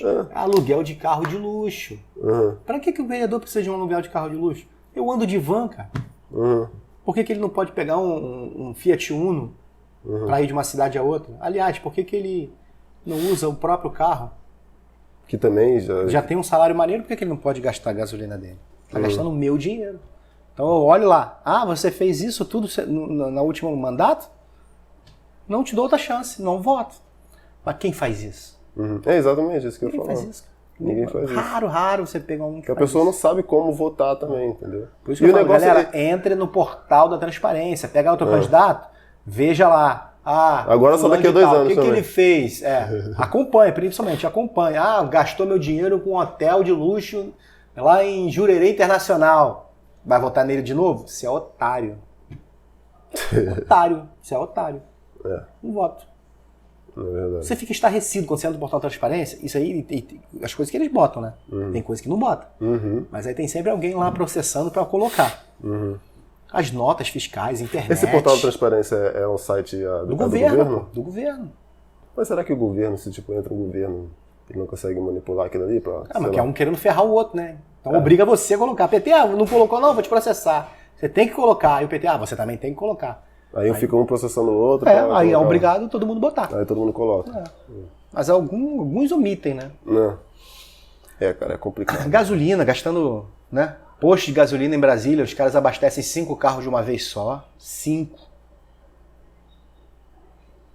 Ridículo. Aí teve as notas fiscais lá, quanto de gasolina gastou na semana. O cara nem vai, às vezes. Quantas vezes ele foi trabalhar? E às vezes nem vai. Uma vez por semana, 2 vezes por semana. Nem vai. Exatamente isso. Tipo assim, um candidato foi lá, falou com meu pai, ele foi lá, ele saiu, ele tava contando essa história. Que ele foi numa feira e tal, aí não é nem candidato, era a pessoa que tava fazendo propaganda lá pra ele e tal. Aí ele comentou com o cara, falou assim, cara, mas aí ele falou assim, pô, cara, sabe o que eu acho absurdo, não sei o quê? Se eu não for trabalhar, tipo, eu não ganho, tá ligado? Sabe, se eu parar de dar aula, se eu parar de produzir as coisas que eu faço e tal, Exatamente. eu não ganho. Só que aí o cara tá lá em Brasília, entendeu? Se ele não for votar, se ele não aparecer no plenário, e às vezes é até uma estratégia. Não vai votar pra essa parada não passar. Uma emenda constitucional, por exemplo, entendeu? Aí o pessoal não vai. Pô, tipo assim, você foi eleito pra estar lá, tá ligado? Pra votar. Fazem a festa com o nosso dinheiro. Nós estamos entregues a esses marginais. Os caras são verdadeiros bandidos. O cara que faz esse tipo de coisa, sacaneia o povo, negligencia o povo, é um bandido de marca maior, cara. Tão ruim quanto o cara que tá lá na favela com um fuzil na mão. Qual você acha que é o processo de, tipo assim, a gente falou muito de educação, né? E a gente falou bastante, a gente nem falou de música, né? Porra, eu queria... Nem chegamos nessa... Fica aí pro próximo. Próximo a gente fala um pouco mais de música também. A gente explica esses dedos aí. Essas unhas aqui, ó. Galera, é pra tocar violão, né? Não sou travesti não, tá? Pelo menos é o que ele diz, né? Aí, tipo assim... Será? Mas qual é a relação que você acha que tem da política e a educação? Assim, a gente falou muito, a gente acabou indo para um assunto, para o outro. O que você acha que é então, mais... Eu te devolvo essa pergunta. Por que você acha que existe escola particular? Por que eu acho que existe escola particular? É porque é um bem e a pessoa... O governo não entrega educação de qualidade. E aí surgem as pessoas, né, para montar as escolas particulares para oferecer uma educação melhor. Eu acho que mesmo assim, se tivesse uma educação muito boa, ainda teria escola particular. Mas quem ia querer pagar? A escola particular ia ter que ser estratosfericamente muito melhor que a pública. Claro. Em Portugal, as melhores escolas lá, isso aí que os amigos contam, são as públicas. Porque são as melhores escolas. As particulares não têm o nível. Né? Existem porque alguém não consegue fazer, né? Por N motivos. Mas qual a relação dessa, tipo, da educação e o sistema político e tal, que a gente... Dizem, né? Os professores de história dizem que é a forma de governo manter o povo burro, né? Não oferecendo uma qualidade de ensino. E, cara... eles têm uma facilidade absurda de fazer escolas maravilhosas. Eu cito sempre a escola SESC, que é feita pela iniciativa privada, uma das melhores escolas do Rio de Janeiro, que adotou esse sistema de sala de aula invertida. Mas a SESC é pública, né? Não. SESC, ela é grátis. Ela é as empresas patrocinam essa escola. Alunos do Brasil inteiro fazem prova para entrar nela. Vêm os melhores alunos do Brasil inteiro para ela. SESC e Senai também, né? A escola SESC, na Barra da Tijuca, lá no Recreio. Gigantesca. A escola tem tudo. Por que o governo não pega esse modelo, cara? Se você tem os modelos... Você tem o Andrews, escola SESC, escola americana, a escola americana... Mas você acha que esse seria tipo, o melhor modelo para o Brasil, para se trabalhar? Para o momento, sim. Se igualasse, né? Quando você Mas iguala... aí seria o quê? Seria as empresas patrocinando para ter escola? No caso da SESC é assim. Agora, a do governo, por que o governo não pode fazer o mesmo padrão? Não tem dinheiro? Óbvio que tem, cara. Por que não usa o dinheiro da Petrobras para fazer isso? Por que não usa para fazer? Melhorar as escolas? Eu acho que até a Petrobras tinha um negócio de escola também. Uma coisa ou outra. Uma coisa ou outra. Mas você olha ali na tua comunidade ali, pô.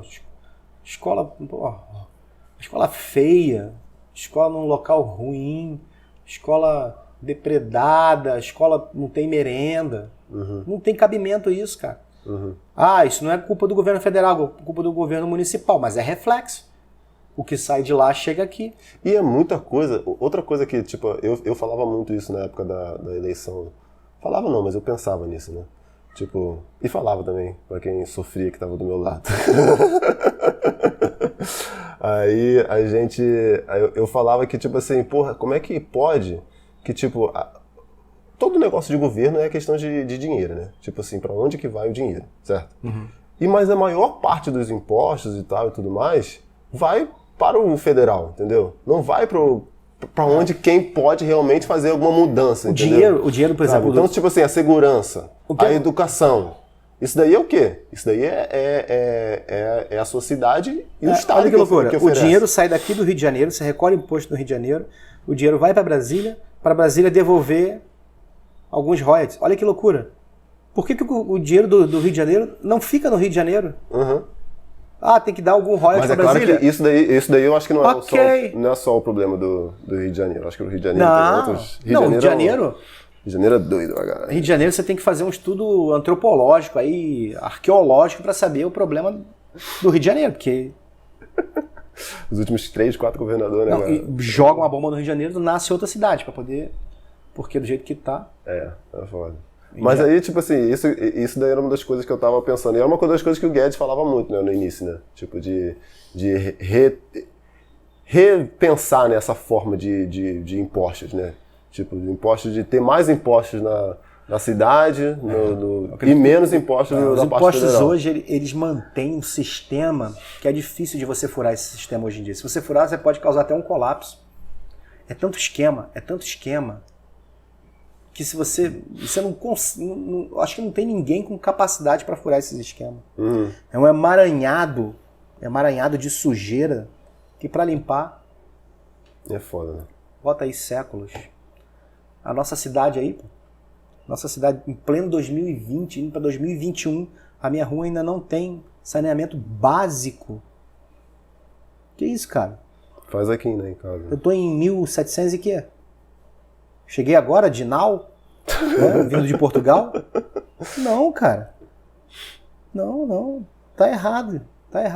E por que os caras não fazem? Que é uma das principais coisas de que transmite doença também, né? Saneamento básico. Não tem dinheiro? Mentira, cara. Mentira. Bota aí a cidade. Quantos mil habitantes tem a cidade? Essa aqui? É. Acho que 200 mil, né? 200 mil? Quase 200 mil? Acho que quase. Quando eu morava aqui, Tem tinha 150. 150 mil. Acho que tem mais de 150. 150 mil. Rio das Ostras, galera. Vocês pesquisam aí. 150 mil. Se você... Dinheiro de imposto desses 150 mil.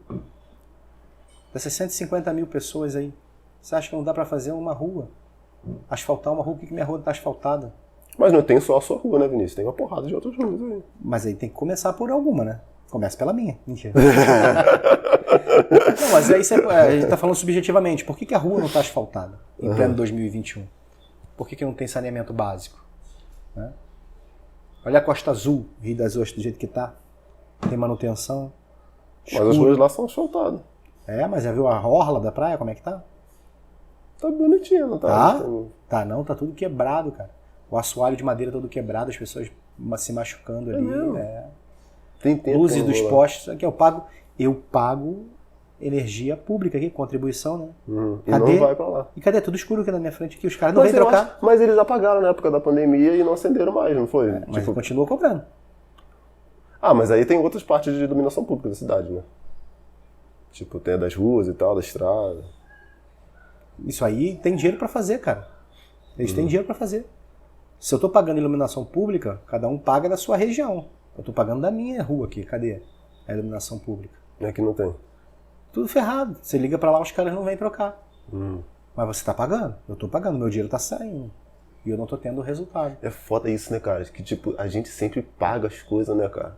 A gente paga, cara. Cara... Eu nem faço as contas de quanto que eu deixo meu salário de imposto. Quanto que eu tenho que trabalhar pra pagar imposto. Triste, né, cara? É um entristecer, né? Você acha que a gente saiu do sistema escravocrata? A gente só não tá tomando chicotada no lombo mais. Mas a gente virou escravo. Outra maneira de pensar, né? Você fica escravo de quem, então? O governo? Escravo do sistema. De nós mesmos, né? O sistema é foda. Escravo do sistema. Quanto que você trabalha, quanto que você produz, quanto que você tem de lucro. Pô, se você vê isso na classe dos professores, é desesperador, cara. Não faz sentido essa quantidade de hora, esse valor de hora aula que a gente ganha. A gente trabalha muito para receber nada. A gente só sobrevive. E aí quando tu pega um cara que tem 3 filhos igual a mim, você virou escravo novamente. Você não tem... Se eu compro o livro, meu irmão, é porque eu me endivido. Ou às vezes minha mãe me dá de presente, mas não sobra dinheiro pra nada, Lucas. Pra nada. Ah, quero fazer uma viagem pra Europa. Não tem como. A viagem para a Europa que tu faria, o imposto que você não pagaria. Eu nem volto para casa, porque a quantidade de dinheiro que eu vou me endividar... Isso que eu tava vendo também, tipo, o pessoal tava falando, alguns rappers americanos, né, que são negros, né, e tal, estavam falando que, tipo assim, não, eu vou votar no Trump, cara. Porque eu tenho muito dinheiro e tal. Ele quer entrar? Aí, tipo, eu tenho dinheiro, recebo, né, aquela parada e tal, só que o plano do Biden é, tipo, pô, eu vou ter que, tipo, vou ficar mais um mês. Não é mais um mês, mas tipo assim, eu vou pagar muito mais imposto do que eu não pagaria, entendeu? Tipo, vai muito mais do meu dinheiro pro governo. Tá mexendo no bolso de muito. galera grande. A galera grande pior. Aí eu acho que o 50 Cent falou isso, falou assim, cara, eu iria votar até no Biden, mas tipo assim, pô, foi ver o plano de impostos dele, não interessa isso, cara, né? Não tem condição. Não que isso só seja esse o único fator de você votar em alguém, claro que não tô dizendo isso, mas tipo assim, você tem que olhar em outras coisas também, mas... É uma das grandes partes, né, cara? Exatamente. Uma das grandes partes. Cara, hoje eu comecei, tipo assim, você começa a pagar imposto e tal. Porra, cara, você fica triste, cara. Eu comprei essa moto, aí todo ano você tem que... Paga duas, quando termina. Mais ou menos. Mas eu fiz um esquema de consórcio aí, pelo menos o dinheiro de financiamento, né? Que a taxa de crédito, né, é altíssimo, aí me protegeu um pouquinho. Mas, pô, você paga um imposto, tipo, pra tu tirar a carteira, pra tu tirar da estrada, CRLV e tal. É.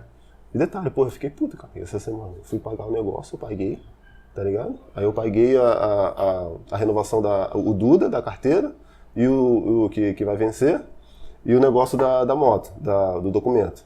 Aí beleza, falei, ó, agora é só marcar, né? Detran não tá marcando. Tipo, ele deu o primeiro aviso lá, ó, você precisa pagar pra poder marcar. Aí eu falei, pô, beleza, tá chegando o final do ano, não vou andar com todo esculhambado, né? Tipo, sem documentação nem nada. Aí, pô, vou pagar. Aí eu paguei, não foi pra marcar, não tá marcando mais. Aí eu falei, pô, podia nem ter pago, mas tudo bem.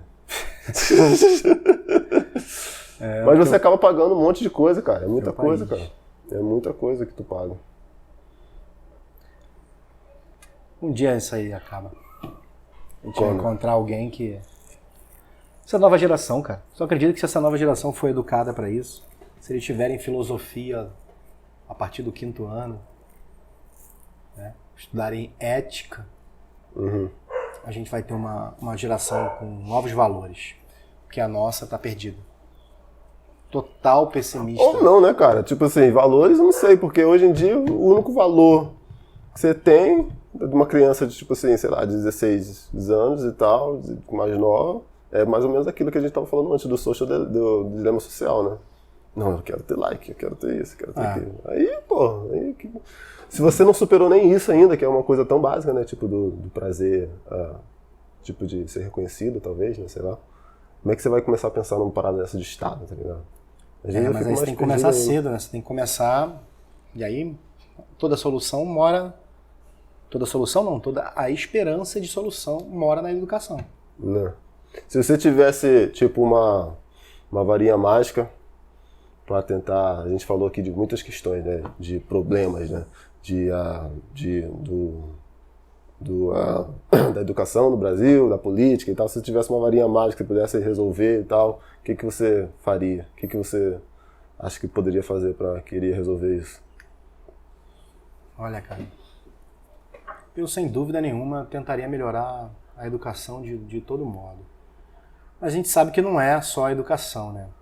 Não adianta você botar uma escola SESC na beira do morro se a criança ali, o pai está desempregado, se o pai está doente. Então é todo um esquema que você tem que implementar para o bem-estar social. Então, não adianta o moleque ir para a escola SESC e em casa está desestruturado, ele não consegue estudar em casa. O pai está doente, ou o pai é traficante, né? Então ele precisa da educação, precisa da saúde, precisa do emprego. Então essa trindade aí, esse tripé... Educação, saúde e emprego. De assistencialismo, ele vai lá embaixo na base e vai peneirando os problemas e vai subindo, ó. Então você acha que o governo ele tem que gastar mais mesmo com educação, com o governo, com saúde? Essa seria a solução? Não, então? Nem precisa gastar mais, não. Você precisa gastar correto. Você precisa ter a fiscalização correta de que a merenda está indo direito. Não adianta nada, cara. Você ter a escola ali, a criança ela só vai para comer. Em casa está desestruturado. A criança chega na escola, você só trata a criança. Mas e a família da criança? Você não procura saber como é que tá? Por que a criança está apresentando aquele problema? Óbvio, ele tem reflexo em casa. Ele tem um pai violento, ele tem uma mãe violenta, ele tem um pai drogado. Então a escola tem que abraçar essa circunstância. Você é daquelas pessoas que acham que tipo, a educação é em casa e a escola é só não, isso é coisa do passado, não existe. Que tem uma galera que fica, não, você tem que... Quem tem que educar é o... Educação são os pais e às vezes o cara você não tem dois pais, você não tem um pai e uma mãe, entendeu? A educação, ele aprende na convivência com as outras pessoas. Ele recebe a orientação do pai em casa e na escola ele vai praticar. E aí quando ele está praticando errado, o professor vai lá e corrige. Isso é educar. Exige, e o pai corrige também, né? Se for um pai que está lá, óbvio. O professor que se abstém disso, eu não educo o filho dos outros. É mentira, você está sendo omisso. Claro que você educa. Quando você pune um aluno que fez uma besteira, que fez um bullying, isso é educação, cara. Nem que seja um toque, né? Tipo, eu sou professor de português, eu ensino gramática. Eu ensino literatura. Professor português de literatura. Eu tenho que mostrar para aquele aluno, com exemplos na história, de que aquela atitude dele ali é errada. Eu tenho que mostrar para ele como é que era no tempo do romantismo, do arcadismo, como é que a mulher era tratada no arcadismo. E aí, a partir dessas confrontações que ele faz ali, ele tira as dele. Então ele vai praticar isso na sociedade. Isso é educar. Não adianta. Vou ensinar ele a falar, isso é educar. Mesmo que eu esteja sendo pago para isso. Mas eu vou dizer para você, vou me abster, eu não educo o filho dos outros.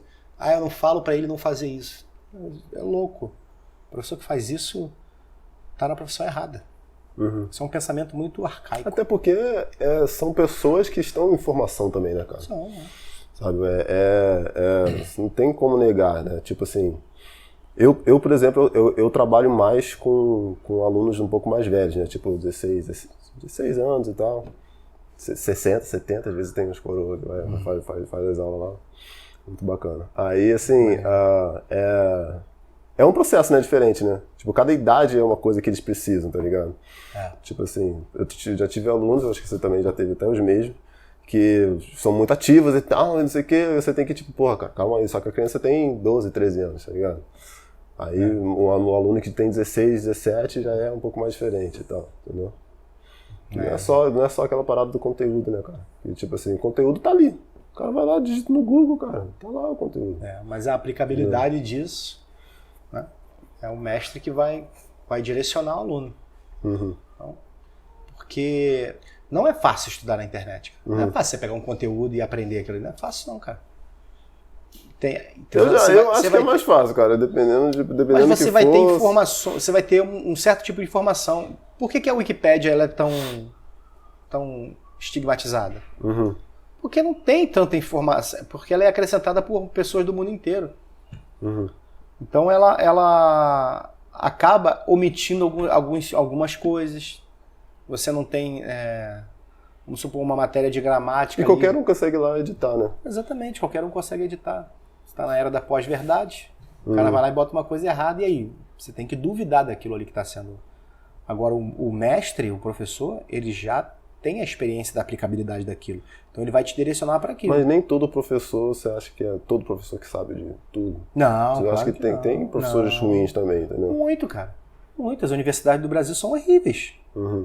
Então, o cara, quando ele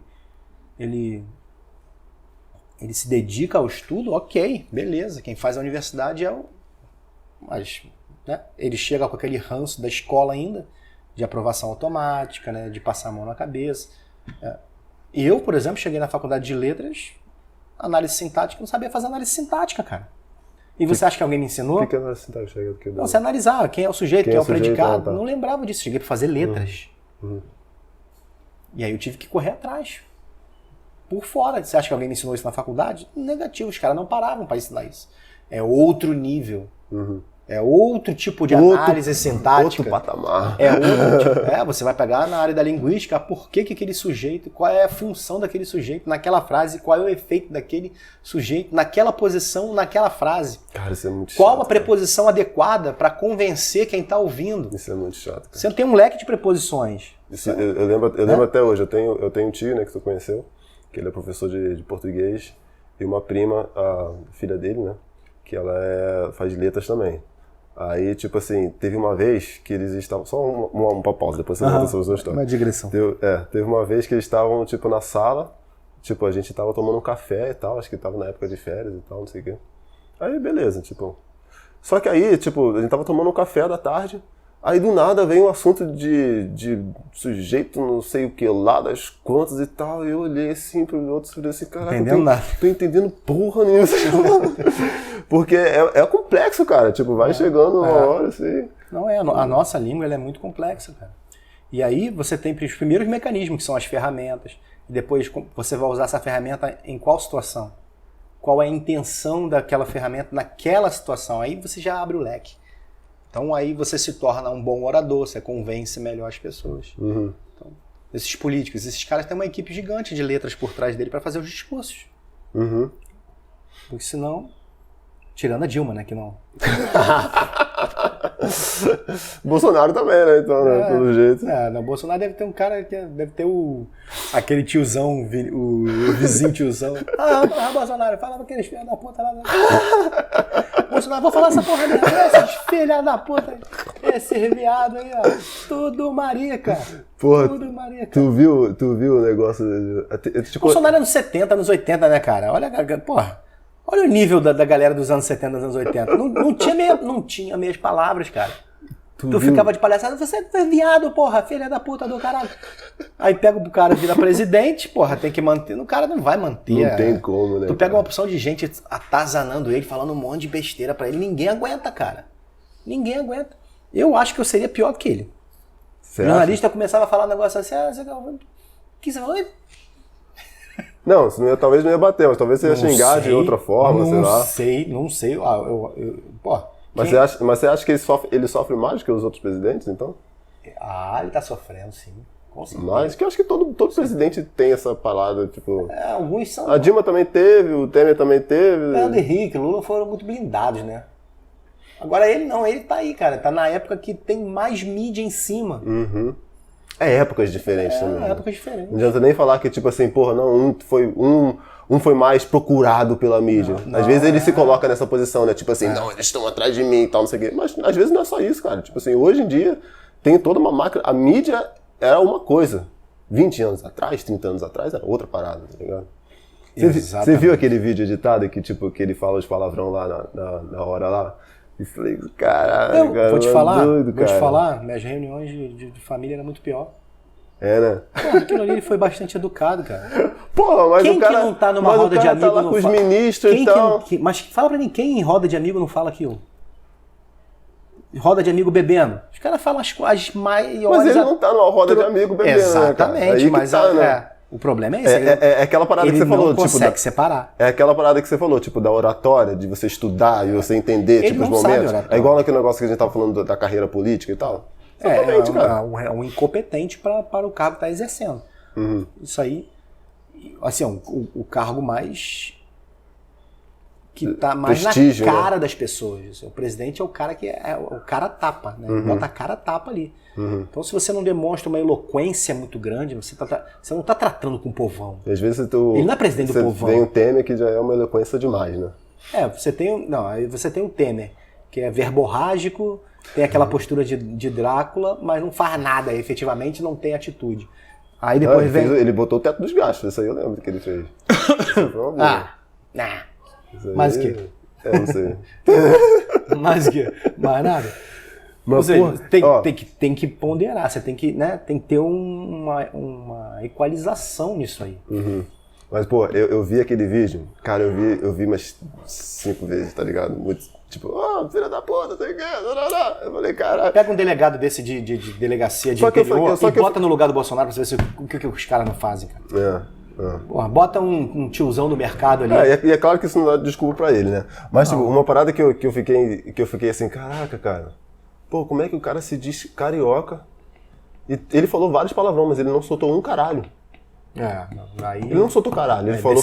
Decepcionou, gente. Decepcionou. Eu fiquei bolado, falei assim, não, porra, não é possível que você... Falou porra, falou direto. Aí tá bom, mas porra... Não, mas depois do porra já sabe, né? Pra dar mais ênfase, porra, caralho. Tem que, né? Entendeu? Já vai um seguindo já. Nós cariocas estamos decepcionados com o Bolsonaro. O Bolsonaro não falou caralho, não. Tem que falar mais caralho. Se for xingar, tem que xingar direito, né? Não? Aí você percebe no debate desses caras que eles ficam, né, melindrosos em falar certas coisas um com o outro. Você vê que a conversa é falsa, o discurso é falso. Uhum. Você acha que ele é mais verdadeiro, então? Sem que não tem filtro? Ele não tem filtro. Aliás, ele está filtrando bastante, né? Porque se você deixasse ele falar, né? Você pega aí alguns depoimentos de algumas pessoas que foram lá e conversaram com ele. Tem até o Renzo Grace falando, né? Não vi, foi encontrar com ele, conversou com ele. Aí você percebe, pô, as agruras que o cara passa, com quem que esse cara desabafa? Quem tá ouvindo com ele lá? Entendeu? Com certeza ele deve falar muito mais coisa ali. O que chega pra imprensa é isso, né? Ele deve ser brecado. Os caras devem falar assim, pelo amor de Deus, não fala isso, deixa isso pra lá, fica quieto. Às vezes até deve ter algum ponto eletrônico. Teve um momento, tipo, desses 2 anos de governo Bolsonaro que decepcionou, que você, tipo, porra, tipo, essas paradas de palavrão e tal, você já até... Cara, eu sou de família de militares. Eu tinha a esperança de que ele fosse, né, ter uma postura, vamos dizer, como os militares têm, uma postura séria, uma postura de correta, né? Correta, retidão, fazer a coisa, botar a cara a tapa e falar assim, não, vou fazer isso e acabou. Né? Porque eu aprendi, né, com a minha família, né? Só que é a pessoa errada, ou talvez seja a pessoa certa no momento errado, ou vice-versa. Então, ou eu errado no momento errado, foda-se. A gente sabe que ali que política é aliança. E quando o cara não tem alianças, ele não vai conseguir fazer nada. E aí, né, muitas coisas desse tipo me decepcionaram. O que ele fala... Mas teve, tipo assim, alguma parada que eu lembro que pra mim teve, tipo, né, uma situação que ele naquela situação que ele tirou o ministro da Saúde, que ele, porra, eu achei que, porra, tá doido, cara? Tipo, daquele jeito e tal, tá ligado? Completamente contra tudo que ele fazia na campanha, tá ligado? O cara chegou, falou a campanha inteira, não, eu vou montar uma equipe de técnicos pra fazer a parada e tal, e selecionou o cara. Porra, tu selecionou o técnico e agora, porra, não gostei do técnico, não falou bem da cloroquina, vou tirar ele. Ele é um cara que ele não aceita ser contrariado, então, porra, tu bota o cara lá e o cara te contraria. Porra, mas se você tá montando uma equipe de técnicos, é óbvio que você vai ser contrariado, tá ligado? É óbvio. Você não sabe de tudo. Exato. E eu acho que até o Paulo Guedes também contraria ele bastante. Só que o Paulo Guedes é esquentado como ele também, deve xingar ele pra caralho. Porra, Bolsonaro. Porra, Bolsonaro, tá de sacanagem. Ô, Paulo Guedes, puta que pariu, você tá me ferrando, Paulo Guedes. Tu já viu essas palestras do Paulo Guedes? Tipo uma sabatina que ele faz, algo assim? Já, vi várias. Porra, o cara dá uma aula, né, cara? É um cara experimentado, né? O cara dá aula. Um cara experimentado.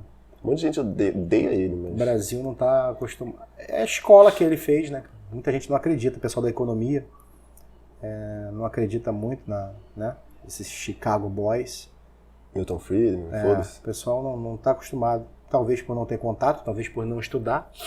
Né? A gente sabe que o Brasil, durante muitos anos... A gente só tem um pensamento, cara, de linha econômica, entendeu? É aquilo ali, tem o clássico, o Adam Smith, que todo mundo fala, aí depois Marx, Keynes. Esses são os principais autores, então. Mas cadê o Milton Friedman da vida? Cadê a escola austríaca? Cadê... Tem outras paradas na economia, tá ligado? E não é muito falado isso. Keynes, Smith, esses caras foram... O Smith era bastante liberal. Foram... Você tem muito pensamento interessante para a atualidade, mas são caras que atuaram no momento específico da economia dos seus países. Não dá pra chegar e dizer, porra, aquele cara... Keynes escreveu aquilo ali, porra, é certo, tá ligado? Por que ainda se fala de Marx? Por que ainda se Eu fala? não falo. Você que tá falando, você não falou. Não, tem muita. Marx tem uma importância. O Karl Marx tem uma importância muito grande para o materialismo. Tem. Para a economia. Principalmente na exposição dos pensamentos. Podem ser pensamentos errados, mas é uma linha de pensamento de uma classe de pessoas. E é importante ele falar, ele expor essas coisas para a gente ficar antenado e talvez discordar. Ah, então é assim que eles pensam? Não quero isso. Ah, pensa assim, é legal. Então é importante, principalmente você para todo saber, cara para de você direito, poder discordar. Exatamente. Eu com 18 anos fui ler o Capital. Todo mundo tem que ler. Eu li também. Já que é importante, que é uma coisa que está todo mundo falando. Paulo Freire eu li também. Então, mas não gostei muito. Mas enfim, isso é outro assunto. Então, mas é uma literatura de denúncia específica de um momento específico. Sim. Entendeu? Você não vai para. Quem pratica a pedagogia de Paulo Freire hoje? Você tem que ler aquilo ali como uma coisa histórica, como um documento histórico, Sim, é isso? é um documento. Tá exatamente, um documento histórico. Tipo assim, Marx escreveu aquilo ali e tal, mas, era em 1800 e blá. Você pega a educação brasileira, ela no método prussiano, que serviu para a Prússia, não era nem Alemanha, era Prússia naquela época, um atrás do outro, olhando a nuca do outro, ou seja, específico para a dominação. Né? Um dos erros aí, eu voltei a estudar educação, estava estudando Trivium Quadrivium, já ouviu falar? Não. Educação clássica. Então, Trivium era como se fosse aí o Fundamental 2. Então você estuda aritmética, retórica e gramática. Quando você parte para o Quadrivium, você vai aplicar essas 3 circunstâncias em mais 4 matérias, que era astronomia, filosofia, música, Trivium e Quadrivium, educação clássica. Vou até te mandar esse vídeo para você ver. Que era uma... Eu nunca ouvi falar isso. Hã? Nunca ouvi falar disso. Cara, educação clássica. Os maiores pensadores do mundo foram educados pela educação clássica, que era o Trivium e o Quadrivium. Tem até um livro ali, depois eu vou te mostrar ele ali. Ele fala sobre isso. Então, os caras... Você tá lá na guerra, né? Primeiro que a criança ela entrava no colégio com 14 anos. Mas antes disso, o que ela aprendeu? Ela aprendeu motricidade. Então ela lutava com a mão esquerda e com a mão direita. Então, por quê? Quando ela perdesse um membro, ela tinha um outro membro para lutar. Então, o cérebro não era dividido. Ah, você é destro, eu sou canhoto. O cérebro dividido depois, né?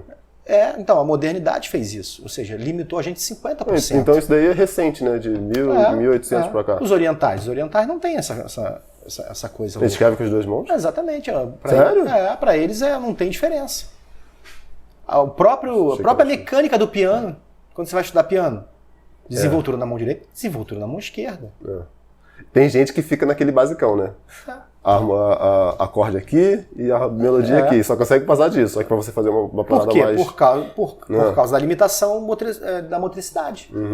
Então o Trivium, antes o menino aprendia carpintaria, cutelaria. Eu acho engraçado que, só uma parênteses rapidinho. Eu jogo basquete, né? Aí eu sou canhoto, eu escrevo com a mão esquerda. Mas quando eu arremesso, que eu aprendi a arremessar, tipo, lá nos Estados Unidos, na quebrada, ó.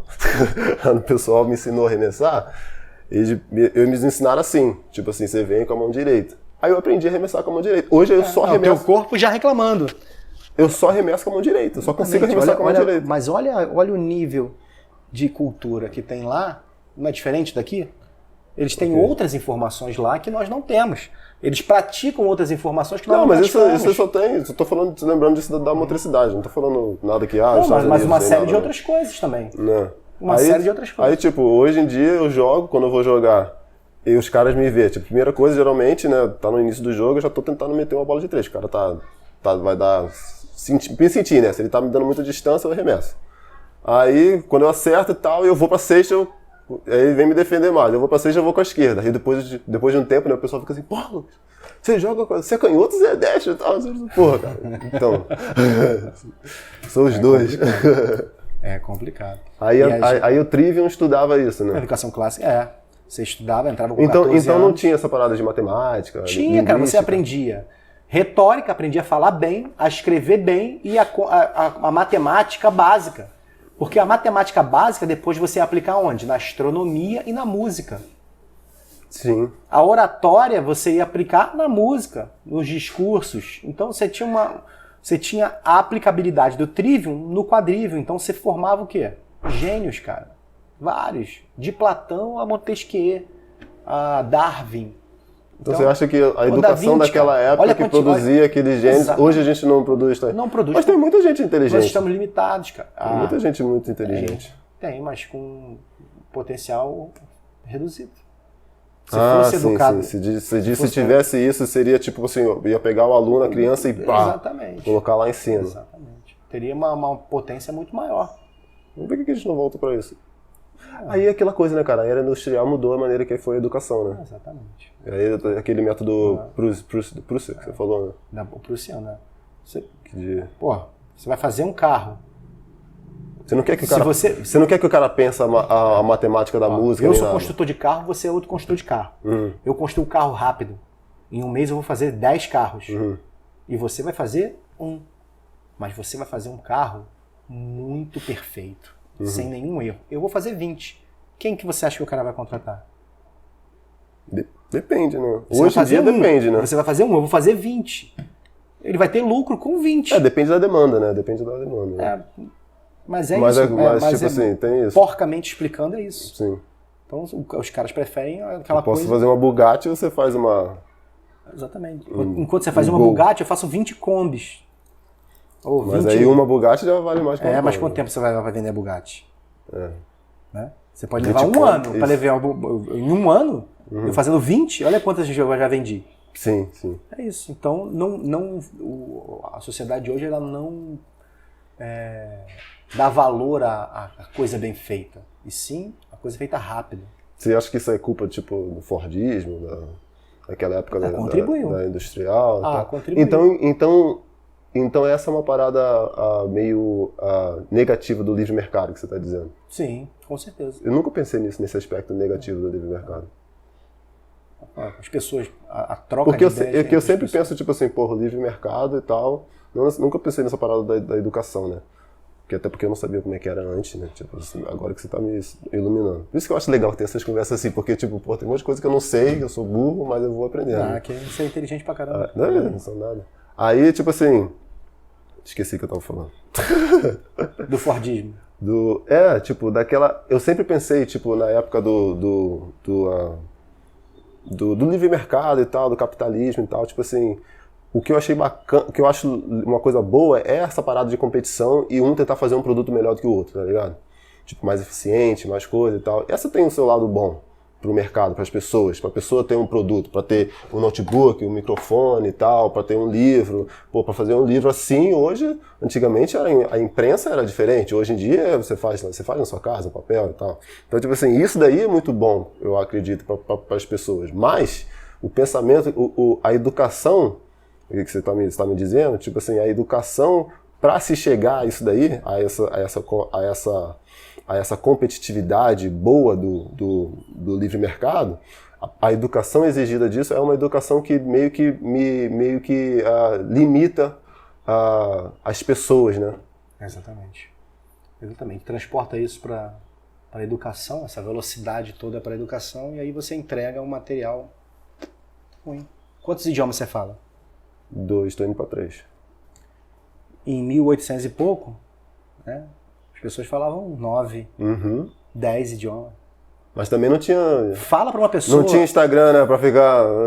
Não tinha Tinder. Isso tudo tá roubando a sua atenção de forma inútil. Era aquilo que a gente conversou antes, de forma inútil. Quando eu mostro um livro desse aqui pra uma pessoa, a pessoa fica horrorizada. Caraca!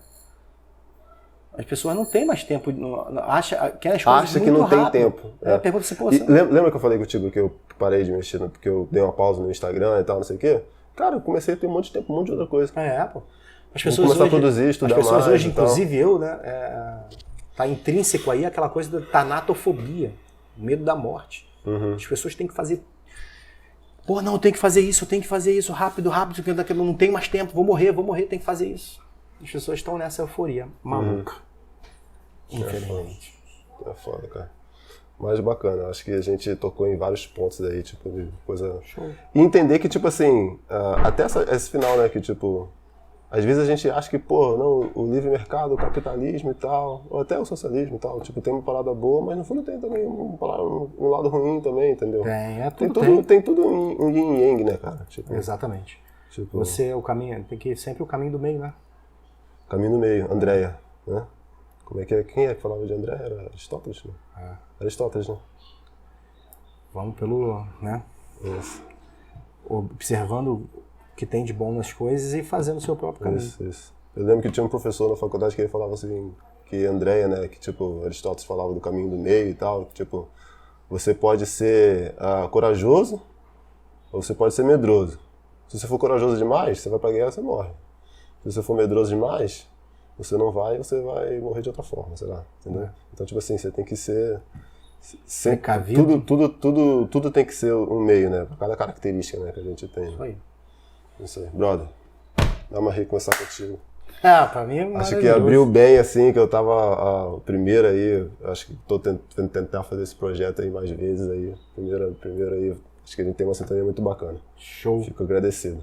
Espero que dê sorte, comece E nos próximos a gente fala mais sobre... antes sobre budismo. Antes da gente começar a gravar, você estava falando alguma coisa de Zizek e tal, né? Aí a gente ia começar a falar disso, mas aí começou a gravar e a gente já foi para um outro parada. Mas aí já nos próximos a gente fala um pouco mais disso também. Eu não sei nada, tipo assim, eu vou só ouvir. Nada, a gente vai trocar. Eu sei um pouquinho, né? Tipo, já li um pouquinho. A gente vai trocando durante a semana e aí chega aqui tem um conteúdo bacana para fazer. Sim, show de bola. Muito bom, cara. Valeu, galera. Assina o canal, dá o like, dá o joinha, deixa o comentário aqui. Se você não gostou de alguma coisa que eu falei, manda mensagem. Comenta. Mas se me xingar, eu vou atrás de você, hein? Não. Sacanagem, caramba. Como é que o pessoal compra os livros, Vinícius? Cara, só entrar em contato comigo aí, vai estar na descrição do vídeo aí, ele vai botar o meu e-mail. Ou o meu WhatsApp, só entrar em contato, Fuga de Dachau. Não, WhatsApp não. WhatsApp é pessoal. Pode ser, o WhatsApp é comercial. Bota WhatsApp é comercial. Então. Pode botar meu WhatsApp, pode botar tranquilo. Então, beleza. E aí tem outros títulos, né? Tem outros livros. Você já 5 livros. Você já publicou aquele de poesia ou não? Já publiquei. Tá onde ele? Já entreguei ele. Cadê? Tá contigo aí, não? Não. Ah, não, aquele que você me deu, eu botei na mochila. Tem poesia, tem um de cordel e tem esse aqui, Fuga de Dachau. Isso aí. Valeu, galera. Obrigado. Obrigado. Show. Agora, ver como é que eu fecho isso aqui. Entra, Lourenço. Pode entrar, acabou.